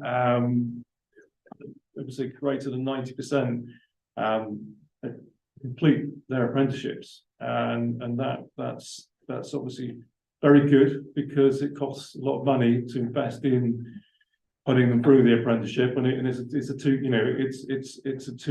two-way thing, and as I said before, that this does lead to to different quality and different good skilled jobs, and it doesn't matter whether someone ends up and really does a good job as a test engineer, or whether they end up going all the way to being a design engineer or a manager. I think if they're doing a good job, they're highly valued. So that's what I've got to say on that question. Yeah, the pension's high. Yeah. Well, and your apprentices. Yeah. On an overall data basis, since 2016-17, the apprenticeship starts in Torwich has dropped off fairly considerably during kind of 2019, so a particular low point, and it's now on an upward cycle again. Interestingly, though, kind of the overall trend in Torridge is slightly down in terms of apprenticeships achieved compared to 2016 and 17. I think some of the questions later on might pick up on what are some of the challenges, particularly for really small micro businesses where the thought of taking on apprenticeship can be quite daunting. The next question was, how do you view the impact of reduced public services on education and businesses locally? Do you guys want to take? Well, it almost touches a little bit on one of your earlier points of your previous meeting. The bus service, for us, because of our start time, we start up at 7 in the morning. Some of our students, especially this year's group, have mentioned it is hard to get to Appledore via a bus route if you live outside of the Bideford Barnstable route. A lot of them rely on parents and family members to get them there on time. So I do think there's a potential impact. Some of our students live in Clovelly or Chevier, Torrington, and there isn't an easy route from those places to Appledore, unfortunately. Bideford, yes. Barnstable, yes, but not so much going from one outlying area to another, if that makes sense. So I think it has a potential for the future for a problem for us, especially with those that are under 18 and don't drive or don't have their own transport. Yeah, they do rely heavily on the bus service, so it could be a problem. Yeah, I'd echo that, Tony. I mean, the wrote down public transport, yeah, and restriction of accessibility. So if we've got someone who's interested to come into work from Heartland or the other way, maybe Ilfracombe, and they're getting to Torrington and relying on the bus service, it doesn't work. And I think that really the kicker on that one is that really affects the families.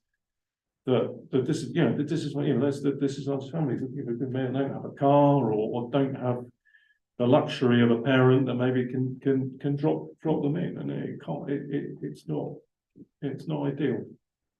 Not ideal. And I think possibly for us, if they do live in those sorts of areas, that issue will be an issue why they don't apply. For some, to go from just Torrington, which is, let's be honest, not that far away, to get to Torrington to Appledore for 7:30, I would imagine it is actually impossible on a bus. Yeah. I think the first bus out of Torrington could get you to Bideford or could get you to Barnstable, but then swap at Bideford to come to Appledore. I don't think there's an early enough bus. There's only one bus that probably gets in Appledore before 7:30. So I think it could deter some of people from joining some apprenticeships, depending on where they live. So it is an issue, I think. Any other points on that question before we move on to that? No, that was pretty much it for that.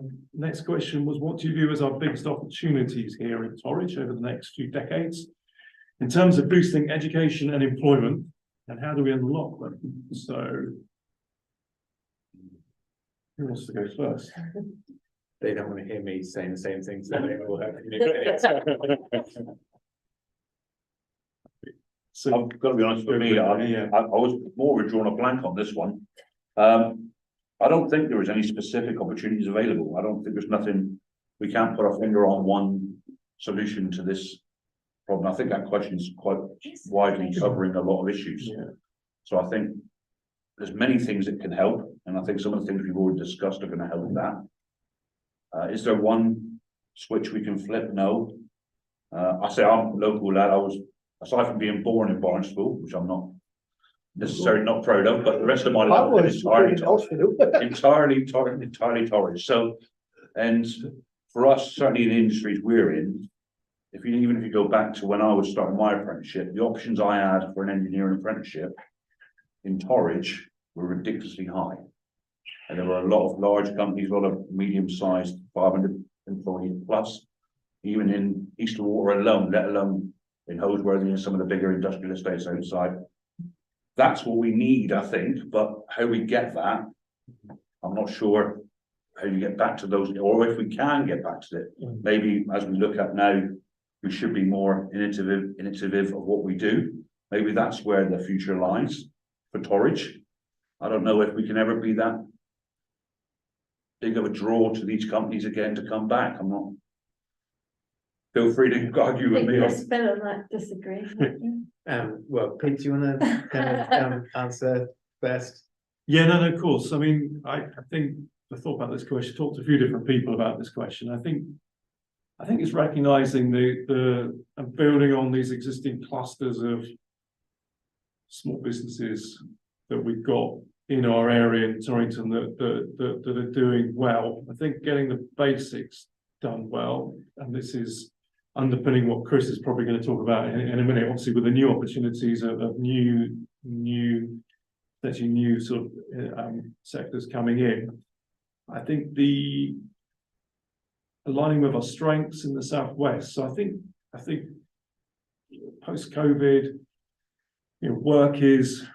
You can work across boundaries more. You can work more collaboratively. So in the Southwest, obviously we've got the marine sector, we've got the agriculture sector, the strong farmer sector. If we look at northern Devon, and then the sort of advanced end manufacturing engineering pieces that we all come across.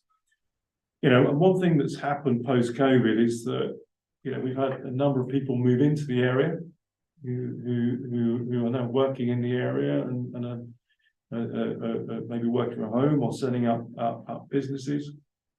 And I guess to unlock it, I think we just need to start working together more in terms of businesses and education, and actually, we come back to the point about if we were living in a city, we'd probably met each other down the pub at some point after work, and it just doesn't happen in this rural area. No.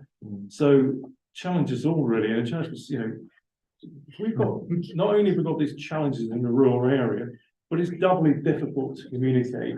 So we kind of have to think about how we can become better how we can become better connected, but also as businesses and the public sector as well. I think we just have to recognise that we probably just have to invest more in it, and that's an overhead of doing stuff in this area. But if we do make that investment, and it's time, bits of money that can come from maybe the Levelling Up Fund, this could all help us become a more connected place. There's huge opportunities down here. Well, if you go back to being in agriculture, I mean, Yeah. there is always agricultural shows, and that's where everybody got their designs from. They saw an idea or whatever, and they meet together. And then I went and got myself to diversify and want to be a butcher. I had a hell of a job to find out how I can get the equipment, where I can get the equipment, get that kind of support that agriculture had. And I think that's one thing that you hit the nail on the head. You need more things that people can get together and have that kind of communication channels. Absolutely. Yeah, definitely. Chris, I'll be really quick, I promise. I think first thing, when you look at kind of the details that these guys have shared, and it's fairly safe to say that kind of we work fairly closely together. Right smile on Tom's face. 200 more kind of skilled employees during kind of the next, sort of very near future. When you then start looking at layering in the opportunities that are going to be coming forward over the next kind of 3, 5, 10 years, connected to that, we've got kind of the floating offshore wind leasing rounds that starts next year. We're already getting significant sort of further interest coming from developers, and that, again, it's a very rare kind of month that we're not in contact with at least one of those developers. So they're looking to bring in, again, both kind of highly skilled technical jobs, but also the operations and maintenance work. And it is crucial that we are thinking about kind of the whole spectrum of employment opportunities sort of constantly.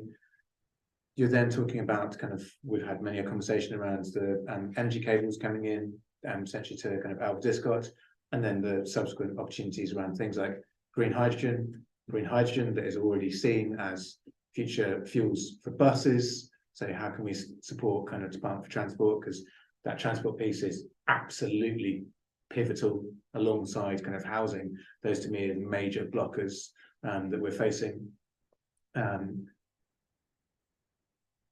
But throughout all of this, businesses are being pressured more and more to localize their supply chains, thinking about sort of, for example, their tier 3 emissions. So when we're seeing these kind of opportunities coming forward, it is around that kind of localization and sort of building on those clusters and sort of developing real kind of regional strengths so we can deliver. So if, for example, we're talking about clean propulsion stemming from the Innovation Centre, actually the conversation that we've been having is around how kind of businesses moving in, working very closely with Tom, Harlan and Wolf, working with local schools, but then also looking at how they can be manufacturing locally, how they can be developing those kind of local supply chains. There are obvious crossovers then to the agricultural sector, because again, where is all the agricultural R&D in terms of those future fuels? It's all into green hydrogen. So it's about how we don't look to kind of go scattergun, but actually look at what are our strengths, what is our heritage, but what is that heritage's kind of almost next generation opportunity. I think the other thing is that we have to look at infrastructure. We were at a meeting about a month ago, and we heard, to our horror, that one quite a big employer in Torrington was talking about moving away because they couldn't get enough power to expand their machinery. The power cables weren't adequate. We have the same problem with, it was actually one of your neighbours, I want to say. The other thing was internet. You know, we're way behind down here, and a lot of companies rely on that.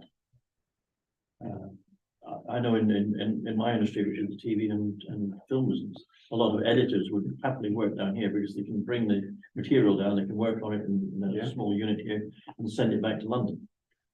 We don't have the breadth, we don't have the infrastructure.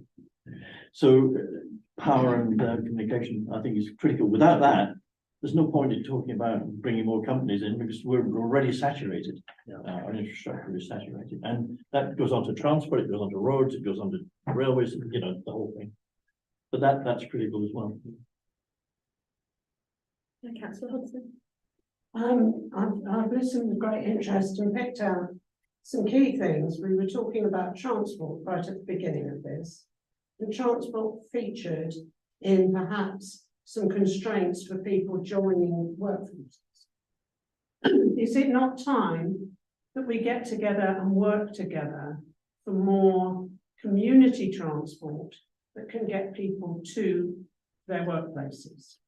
They used to have works buses a long time ago.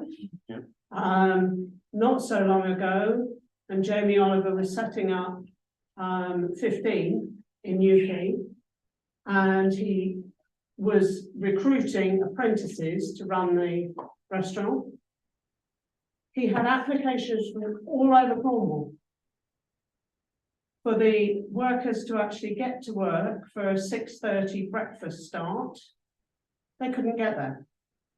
So he said, oh, that's no trouble, we'll get a bus to collect them. But some of these youngsters were having to leave at 4:30 in the morning to get into work because they were pepper potted all over the place, which actually affected his apprenticeship model in the end, because they were leaving horrendously early, they were working a very long day and getting home and literally having 4 or 5 hours sleep before they had to get up and go again.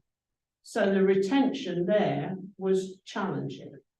We've got to look at it more creatively, because the socio-economic groups who haven't got cars, who haven't got access to transport, we're never going to lift them out of their achievement levels if we don't offer them equal opportunities for getting to places and subsidising those issues.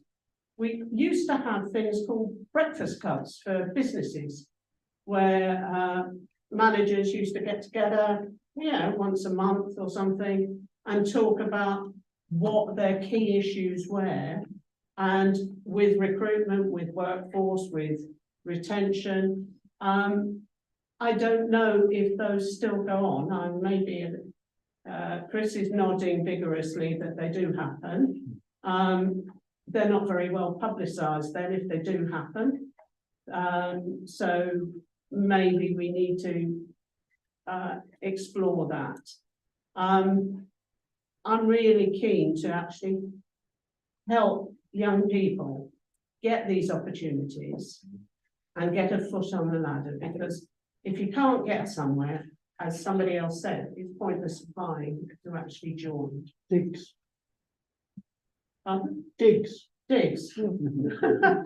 Possible, I mean, you know, you look at America and things like that, that's what they have, they, you know, that's what they do. Accommodation, Well, for Monday to Friday, and you don't have Accommodation a is big. another issue that we have in this area, big one. Affordable housing is a Affordable housing, I massive would issue say, for is probably one of the biggest issues that we face when we're bringing in contractors and additional workforce from that we get through agencies, is actually finding accommodation to put them in. And especially during the peak season, it's impossible. Yeah. Impossible. It was one of the issues I raised when we were having a presentation about a certain company who are planning to bring in energy from foreign parts. And I said, have you thought about for your workforce, where you're going to accommodate them? And we've got to think creatively about this, because if we want the developments of these new technologies, these new industries, these new job opportunities, we've got to provide. It's not just about getting them there, it's about where they stay. And, you know, perhaps we need to look at hostels of some sort for accommodating people. So, just my comments were. But thank you, you're doing great jobs. It's really exciting to hear about it. Councillor Pennington, we have got quite a lot more questions. Sorry, just to Appledore guys, actually, you're hauling the wolf. And now the European border is drawn down the Irish Sea. I just wondered if you're affected when you bring tools over from Belfast and how it affects your business. No, not As yet, no, nothing, no. Nothing at all. We don't, not a lot travels between sites like that. No, okay. We have our own look, it's like we said earlier on, we're encouraged as part of our contracts that we have been awarded to So resource locally as that much as we can. connectivity then, the biggest issue, it seems to me, for West Country businesses is the road transport system, because the rail transport system ain't very good here. And we've got an airport at Exeter in UK. We are vulnerable because there's always queues from sort of Nailsea down to Bridgewater every time I come down, and the 303 is a disaster. So how do you view the future? And can you get the link road finished, please? Because I'm fed up being queued on the link road for that. For us, a large chunk of our raw material has to come via road because of the networks that is available to us. We're very tidal, so we can't have steel delivered on barges like a lot of bigger yards with bigger, deeper waters to work out of. So for us, it has to fit on the back of a flatbed. So that does control how we build things as well. It's not just getting it. It does have a big factor on how we build ships full stop. And not just ships, but fabrication. Yeah, fabrication. We do, you know, general fabrication as well. So the structures which we have to get out of here, they don't float. So again, the road traffic. Roads are very important. It's our only major artery into the rest of the country. And When people get to Spain quicker, they do than they do to the West Country from Birmingham. And that's quite frightening. I look at that statistic. I did 3 hours and 50 minutes from Barcelona 2 years ago. I can't believe it. Or 3 years ago before COVID. You know, and that's from Bristol Airport. The next question is about us as a council. What would you like to see us doing more of or doing differently? Housing. Great opportunities there, but you've already touched on some of those. Well, I think getting the message out there. I mean, I wrote down, I mean, that there's so many these sort of hidden gem small businesses that actually are competing on the world stage in Torridge. You know, I'm not talking medium-sized businesses, maybe sort of 1 to 5, 5 to 10, So being able to help those businesses grow is really important because they can build those well-paid jobs. I mean, even the big businesses like us, we don't appreciate the businesses that are out there. So we often bump into other businesses and think, well, if only we'd known they were there, and we could have worked with you 2 years ago, and we've been working with someone in Reading to do something. So I think. Are you asking for some kind of mapping of Well, that's Well, you should say that. So yeah, kind of, but I think it's sort of who can a business work together? Networking comes back to the Breakfast Club thing, maybe that joint working on recruitment. I mean, I think even sat beside, Tom and Tony tonight, I think there must be overlaps of things that we can definitely learn from each other. And we're not competing, we're really competing against each other with the same resources. So joint working on a recruitment apprenticeships. I think college syllabus is really important. I think for too long, it's been a critique of the colleges to say, oh, they're just not delivering to local businesses because the syllabus is not up to it. But there is a requirement of local businesses to actually get in and work with the colleges to find what is needed. Now, Holland Wolf are lucky because they've got a critical mass and that they can actually pretty much put a class through. And I think I've learned a bit from what these guys are doing. So, if maybe 4 or 5 businesses could get together and to match the number on maybe electronics going through or a care or whatever it is, then maybe we could actually help write those syllabuses and get more what we want. The last 2 I had with transport, talked about that before, and then affordable housing. I think affordable housing is a real challenge that I hear from all businesses, and we find that it's a real challenge. So if I wind the clock back maybe 10 years ago, we could, if someone relocated and came to work for us, then it would be an attraction to come and live and live in and have a nice place to live and a decent and an affordable way of living down in Torrington, and that's just not the case anymore. And there aren't the availability of housing that there, and it is a real problem from young people all the way up through. So that's what I'd like to say on that one. Yeah. I don't see. I'm not sure where our young people are going to ever get the opportunity to bridge that gap to start their journey on the ladder of home ownership. It's low, and we're quite proud of how reasonably good our wages are, certainly for the area. It's as what we call £16 an hour is quite a reasonable sum to pay for anybody in this area. Yeah. A potential 30,000 plus salary a year, and even with that in their money in their hand, it's not a given that you're going to be able to get on the housing ladder with that. It's I don't know. I can't see how that's going to. There's a big compound issue here as well, isn't it? Because you end up then both parents, carers then end up having to work all hours to be able to pay, if they can get on the housing ladder, and a mortgage. So it's then, and if they do get a housing mortgage and a ladder, then they have to make decisions about when they can start a family. So it's pretty dire, I think, really. And when you look at what Chris is doing, what we're trying to do in terms of boost the economy in the area, this is going to become a problem for growth, isn't it? Yeah, so I'll be surprised if you could find a reasonable house in Forage for under £200,000. Yeah. So, and we're only, even our wages, if you went to a mortgage provider or something like that, even a shared ownership with government, we would struggle to raise even that sum. So I'm not. Well, when we have big developments, and we have got several very big developments that have got planning permission around the Bideford area. The one down near Northern Appledore, one out at Abersham, there's one at Windsor Park, all these big developments.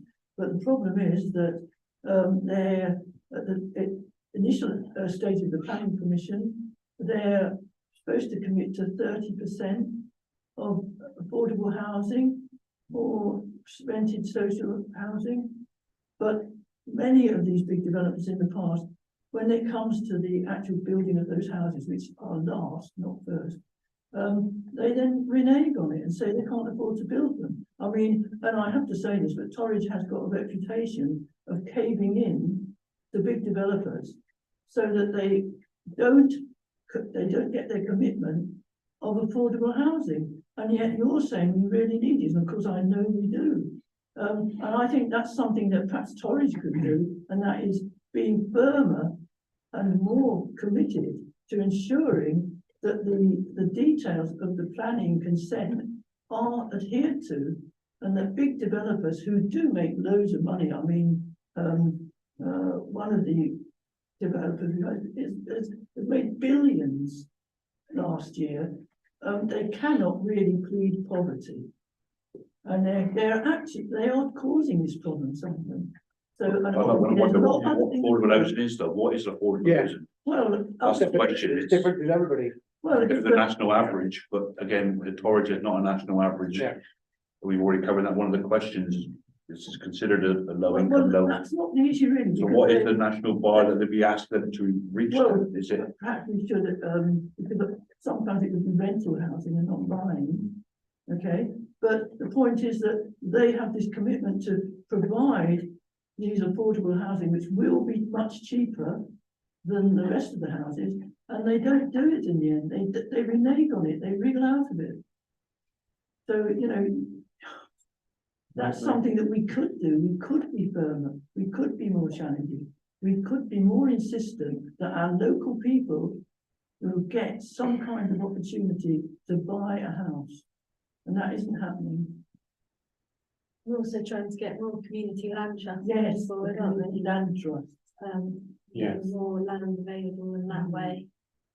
We're recruiting for an enabling officer at the moment, as I understand it, which would help with that. Safety and future,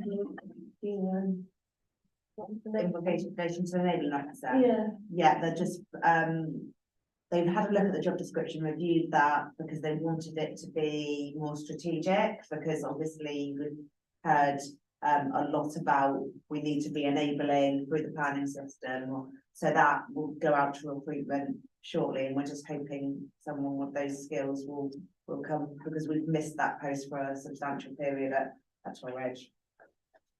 Yes, yeah. Sorry, there's quite a few. No, good question.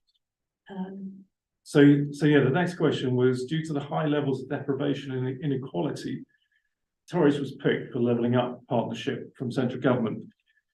We still have no idea how much funding we will receive, but how would you like to see the funding being used here in Torridge? I don't know who wants to go first. It's difficult when we don't know how much. You've heard I think there's also there's also a critical difference in that one, in that levelling up partnership is billed, yes, as a capital investment scheme. It's also around the partnerships that can be created with different government departments. So that's where kind of, I'm quite open about this, have been already in this meeting. I think that when we're talking about economic and community kind of well-being, we are talking about opportunities to strengthen partnerships with Department of Transport. We are talking about homes in England. I don't think that's controversial in the slightest, because those are acknowledged barriers, and where possible to be working with Department for Education to be kind of supporting exactly this narrative. The piece that I've written on this, I mean, so investment in education really comes through strong from people from the Economy Innovation Skills Group. Link between schools, colleges and businesses, drive up this for lifelong learning, more opportunities for people, greater inclusivity, kids that never given the opportunity to dream and maybe realise that they could come and get a job at somewhere like CMTG, possible for them. It would be great to also look at the gender balance, and yeah, we've got this high pupil premium rate in our area, haven't we? And I think, you know, that if we can do anything to help, that would improve in the deprivation and quality side. I think I said before, I mean, we do need to do something about communication and then, you know, come back to the city thing. I mean, we would bump into each other more. What can we do to redouble our efforts to better communicate in our coastal and rural district? What can we do to invest more in transport and communications? Maybe that to yourself, Councillor, in terms on the digital side, physically and digital. And I do wonder, you know, I mean, there's a lot of initiatives going on in the UK around cities and connected places. There's not much going on in the rural side. Why not? Why can't we be a guinea pig or where as a test case to make this happen? If we can put something together, I think the government may be interested in looking at that. Possibly marketing out to people who've left the region. That there are these good skilled jobs available in Torridge. We've had a number of people come that we've recruited that have grown up in the area and moved away, and then they come back. And if they'd known about us sooner, they would have come back sooner. That's what they've said. I think we've got some assets in the southwest, particularly in Devon, and being able to pull more on the likes of Exeter and Exeter University on their resources, look to maybe replicate on a smaller scale. I know obviously with the work that Chris has done with the Appledore Innovation Centre, you can really see how that's gonna work. It's in the right place. Far too long in North Devon, you know, there's not been a beacon or something that the rest of the southwest of the UK could look at, and now with the Innovation Centre in Maritime, we finally got that, and that does matter once you get outside of the southwest. And our biggest assets, you know, off the top of my head, you know, if you look at Torridge, Rosemore, what an asset that is! It's incredible. You know, so what we've got the glass blowing at Dartington, we've got, you know, the electronic skills, digital skills of someone like our place, the Seish in Holsworthy, the shipbuilding at Harland Wolff, the agricultural school core skills. There's a huge amount of skills available in the area. I mean, if those of us who've grown up in agriculture or maybe in the sort of the marine side know that our brothers, sisters, families can turn their hands to pretty much anything, very practical. So what can we do to actually benefit from those core skills from the area? So that's what I'd like to see us do. That's a challenge, isn't it? How we do it. I think there's maybe awareness. There's all these things happening in here, and we don't really know what's going on. They're all underground, they're all companies. I mean, your company is a classic example. I came up to you last summer. Absolutely, yeah. I had no idea you were there. I had no idea what you were doing. It's fantastic. Yeah. I mean, it's just an amazing company. But there's lots and lots of things like that around here that we're not aware of. We're not promoting that. And we maybe, sorry, I know we are, but no, you looked at it as if we're not. No, so, I mean, so, one of the reasons why Pete and I giggled is that we're working with the North Devon Manufacturers Association and with North Devon Council utilising a small amount of our shared prosperity funding to create, working with Petroc and a local creatives agency, a makers map. So Plymouth have a really interesting platform from the manufacturing group to again highlight awareness both for supply chain reasons but also for engagement with schools and so we're working with them as well to explore what we can do. You really make a point there, and it's quite a serious one, because I mean, and this, I hate to be Bideford centric again, but Bideford hasn't even got a chamber of commerce. I know that's retail dominated, not industrial, but or manufacturing. But even so, I think it makes the point, you know, that there isn't really the partnership and the communication at that level that would help to everybody to A, know what was going on, and B, be able to tap the resources that are there. But you know, Bideford hasn't even got a chamber of commerce. Councillor, you make an excellent point. I mean, I do believe that I was going to have breakfast club saying getting the Chamber of Commerce back up and running in the Torridge area is really important. I can only look at reference points in outside of Devon, but if you go to Somerset, Chamber of Commerce is super strong. I mean, that they are very active in and around businesses like Leonardo, Weston's Helicopters. Obviously, they have the benefit of Hinkley Beak, but you know, getting the chamber working and working with the council is just vital, I think. And that's a challenge for you guys and girls. How do you actually reinvigorate that as a council? Should the council, and Chris will probably shoot me if I've got this wrong, but should we be facilitating more in the way of not face to face because of the distance issues that we've discussed, travel, but using the internet, having webinars on certain specific topics about sharing skills. You've talked about maybe recruitment, about increasing the opportunities to have that dialogue.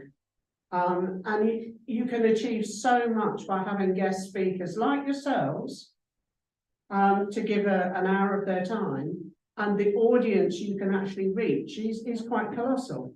Yesterday, I don't know if you've noticed on the news, there was a homelessness crisis summit, and 168 local councils took part in it, and that was organised by Eastbourne Borough Council.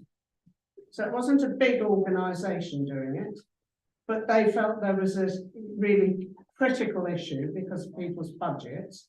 Now, if they can get that, 168 councils, 278 delegates attended that webinar for 2 hours.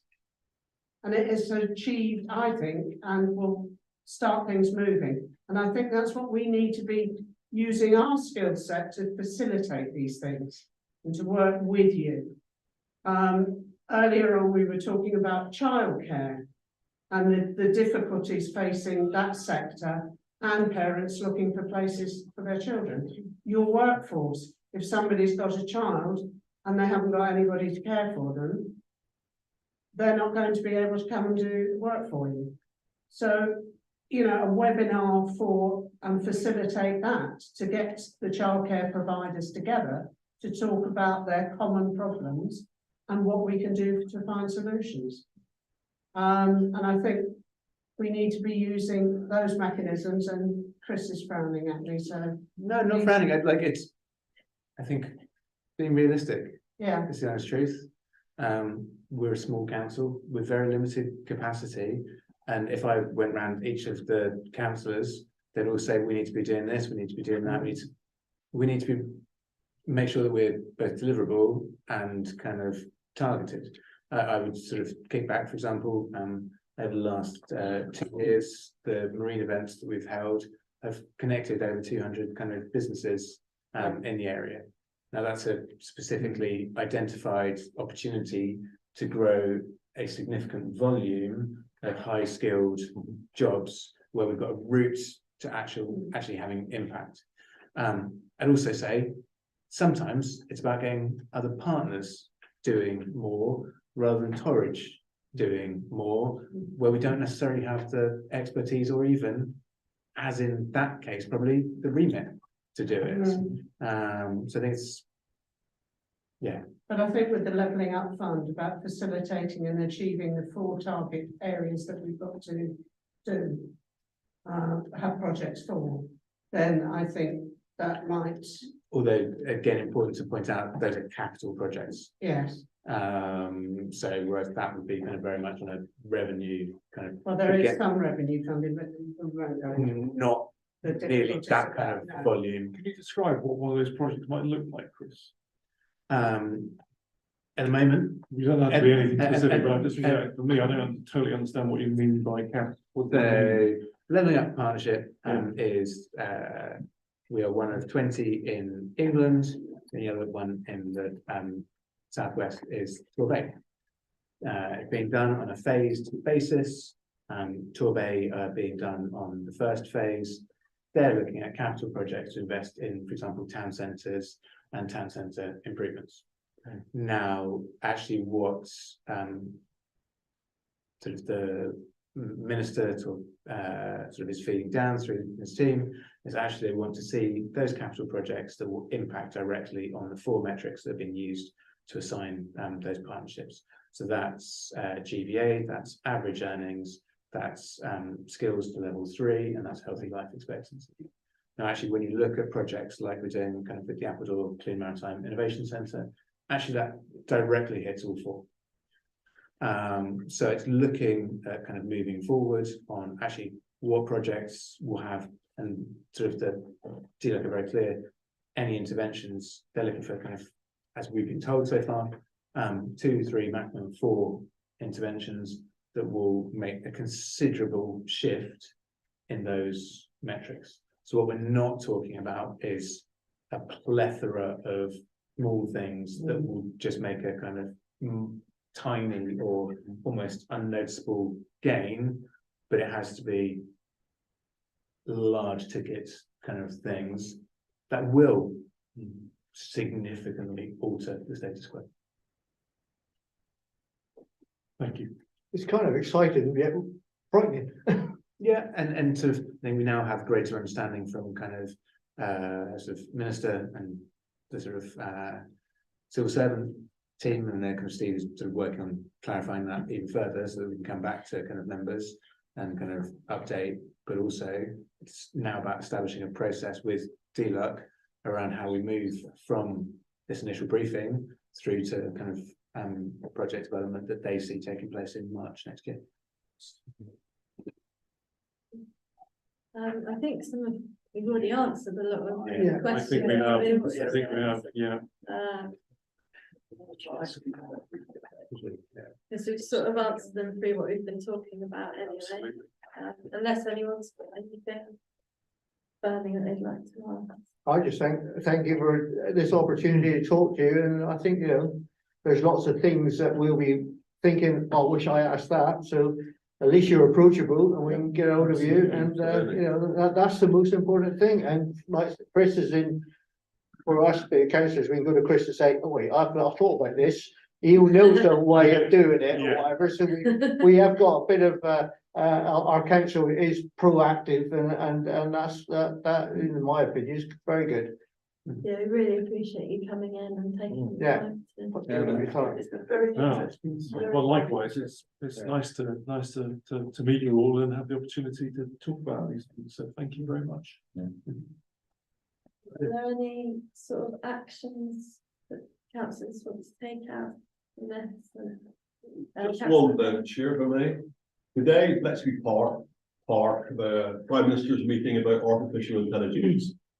Is it going to affect any of our businesses, and is there any chance of artificial intelligence taking over at Norwich? I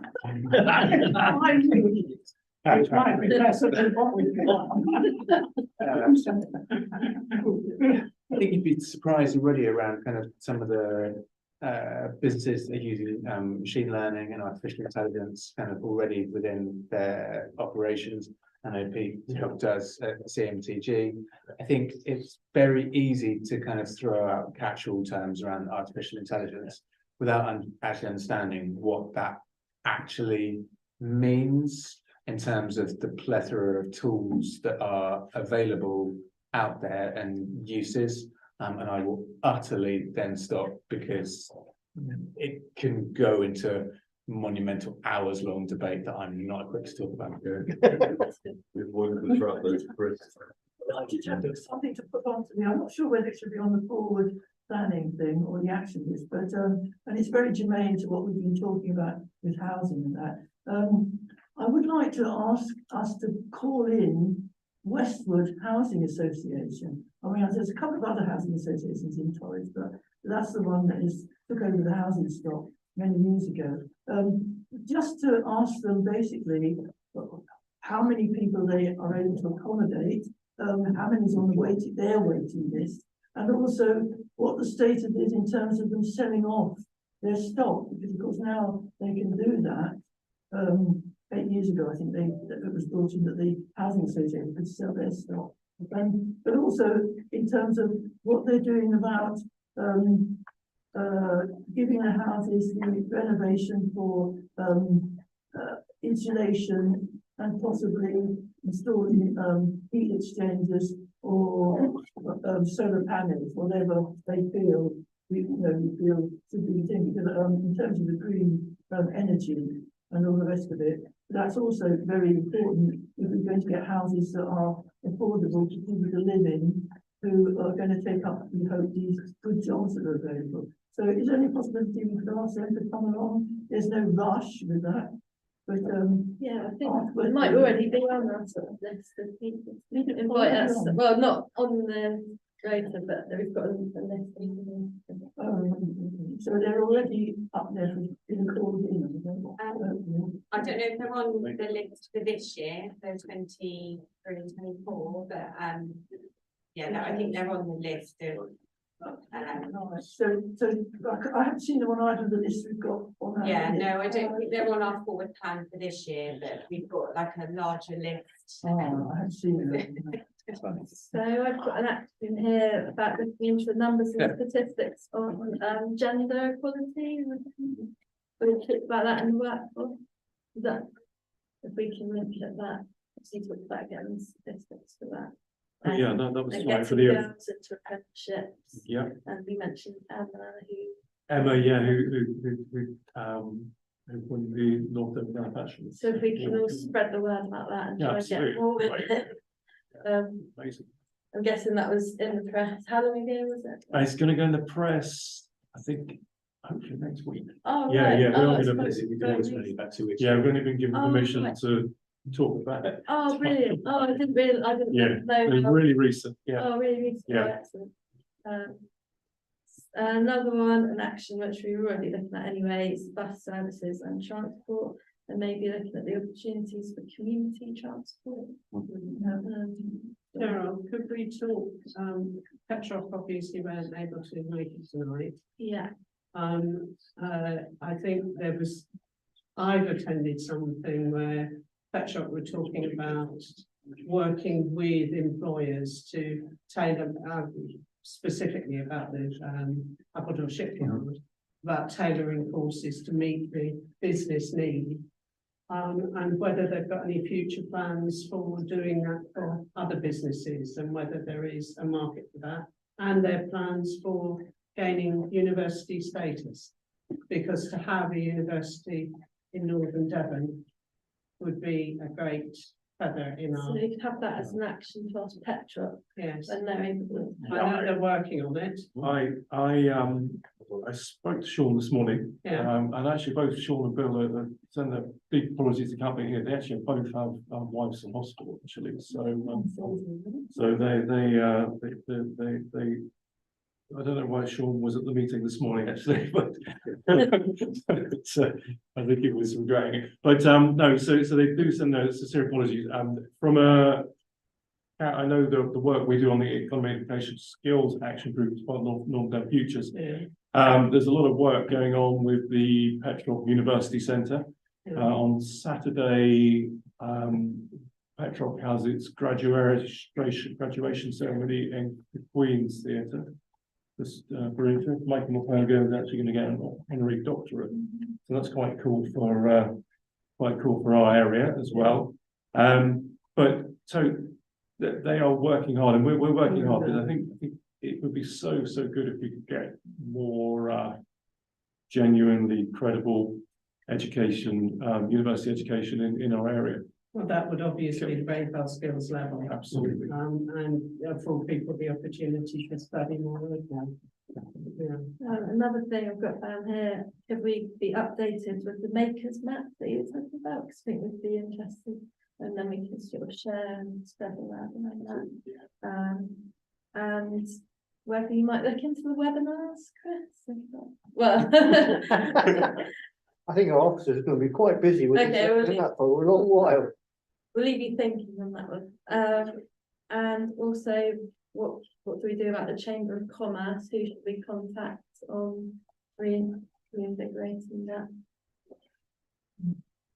We'll have to think about that. Could we put it down as an action? I'm speaking to Devon Chamber, Well, Tiny Pomeroy was the last chair, wasn't he? local chambers falling away is very much a national trend. Because COVID and sort of the post-COVID period made it far more challenging, especially for the micro SME community that we've got, for kind of people to be out of kind of offices for things like that. There has to be an added value rather than turning up and just talking and just sort of meeting. Where do you get extra business leads? Where do you effectively kind of create growth? The Devon and Plymouth Chamber is supposed to be stepping up more. The work is really about persuading them to leave their kind of heartland of Plymouth. And this is where, for them as an organisation, it is around showing them the value of being in North Devon and Torridge as well. And that's where kind of these growth areas and things that they're taking considerable interest in. Westwood Ho have just re-established their business association, which has been sort of dormant since COVID. But they're having their first meeting this week, next Monday night. So, you know, again, rather than perhaps a Chamber of Commerce, if the commercial premises in Bideford have diminished so much that there isn't a pool of people, perhaps a business association for. Trust me, I've been trying to provoke interest in it, but it's part of a bit of a regeneration board. One of the strands that was proposed was a subgroup around kind of business and sort of business networking. There's not the interest at the moment because there's not the hook for businesses to get involved with. And you want to be giving something away. And they have to say, well, no, it's not just about short term, it's about how you set something up that's sustainable over the long term. And that involves a time investment from various different people and organisations. And if there's not the clarity of actually what do we all long term get out of this, then you're setting something up on a short termist basis rather than waiting for the right time. And there is that clear hook, and having a similar conversation in Torrington as well. That means it's a natural fit rather than shoehorn. I'm happy a few months to go home before we're going to discuss the forward plan, and it's quite late. Thank you so much. Thank you. Absolutely. Shouldn't be too much longer then,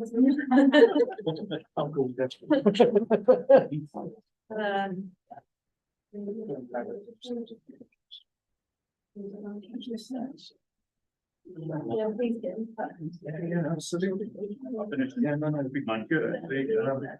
You'll have my email. You've got my email.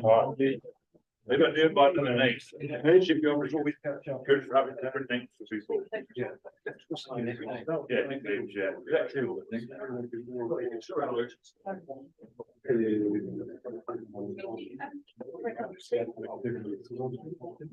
Yeah, we email.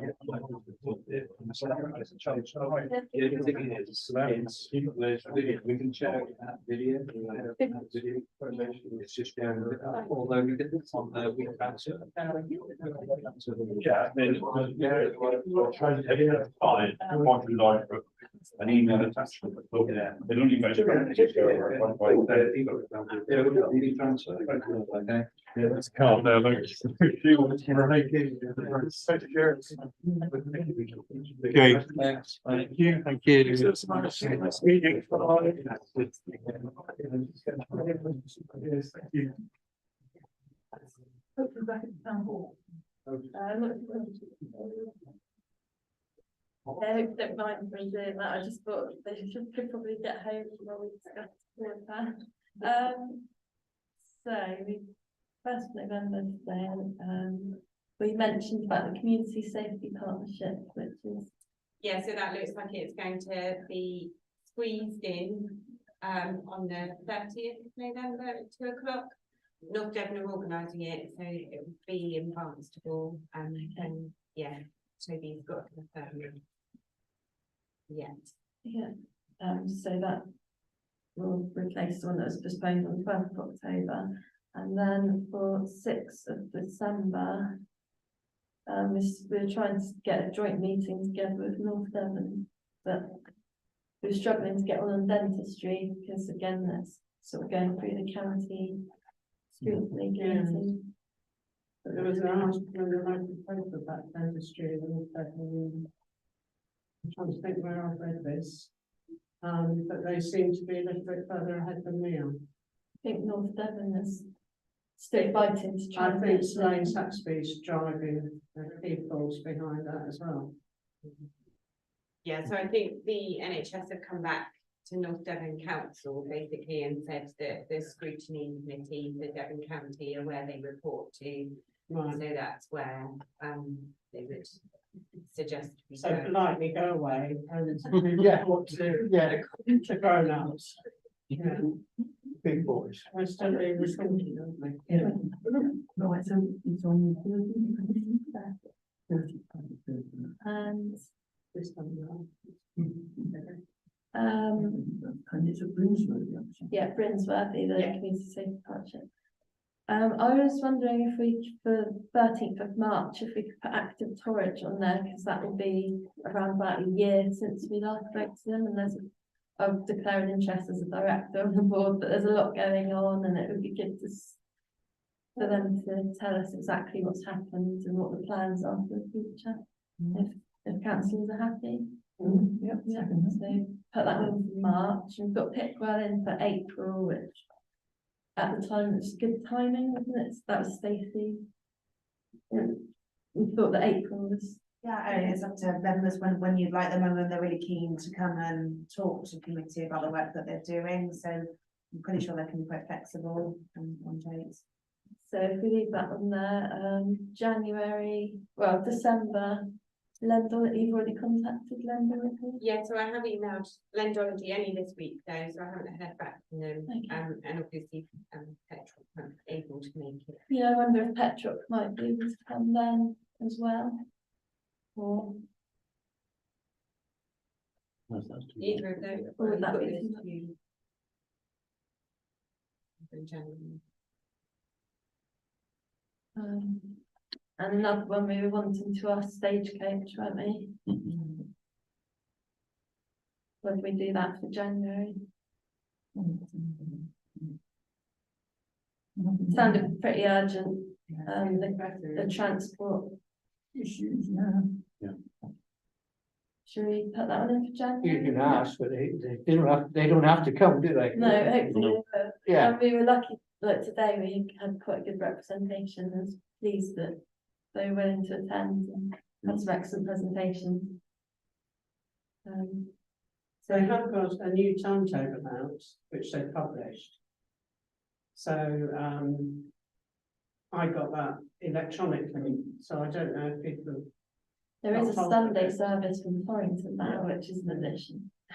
That's a first. Councillor Barr. Yes, as we reported at the last meeting, Chair, I've been in correspondence with the manager of Stagecoach. There's going to be quite a few changes, but there were lots of complaints and issues regarding the changing in timetables rather abruptly, and it's caused a few problems. So it might be a good idea, as I said at the last meeting, to call them in sometime. So can we leave that for you to invite them? Yeah. Thank you. Anything else? The timing, is that going to be organised by North Devon for this? Yeah, it's 2 o'clock. Well, provisionally. 2 o'clock, Yeah. Yeah, it's all provisional now. right. Excellent. Declare the meeting closed. Thank you. Well, sure.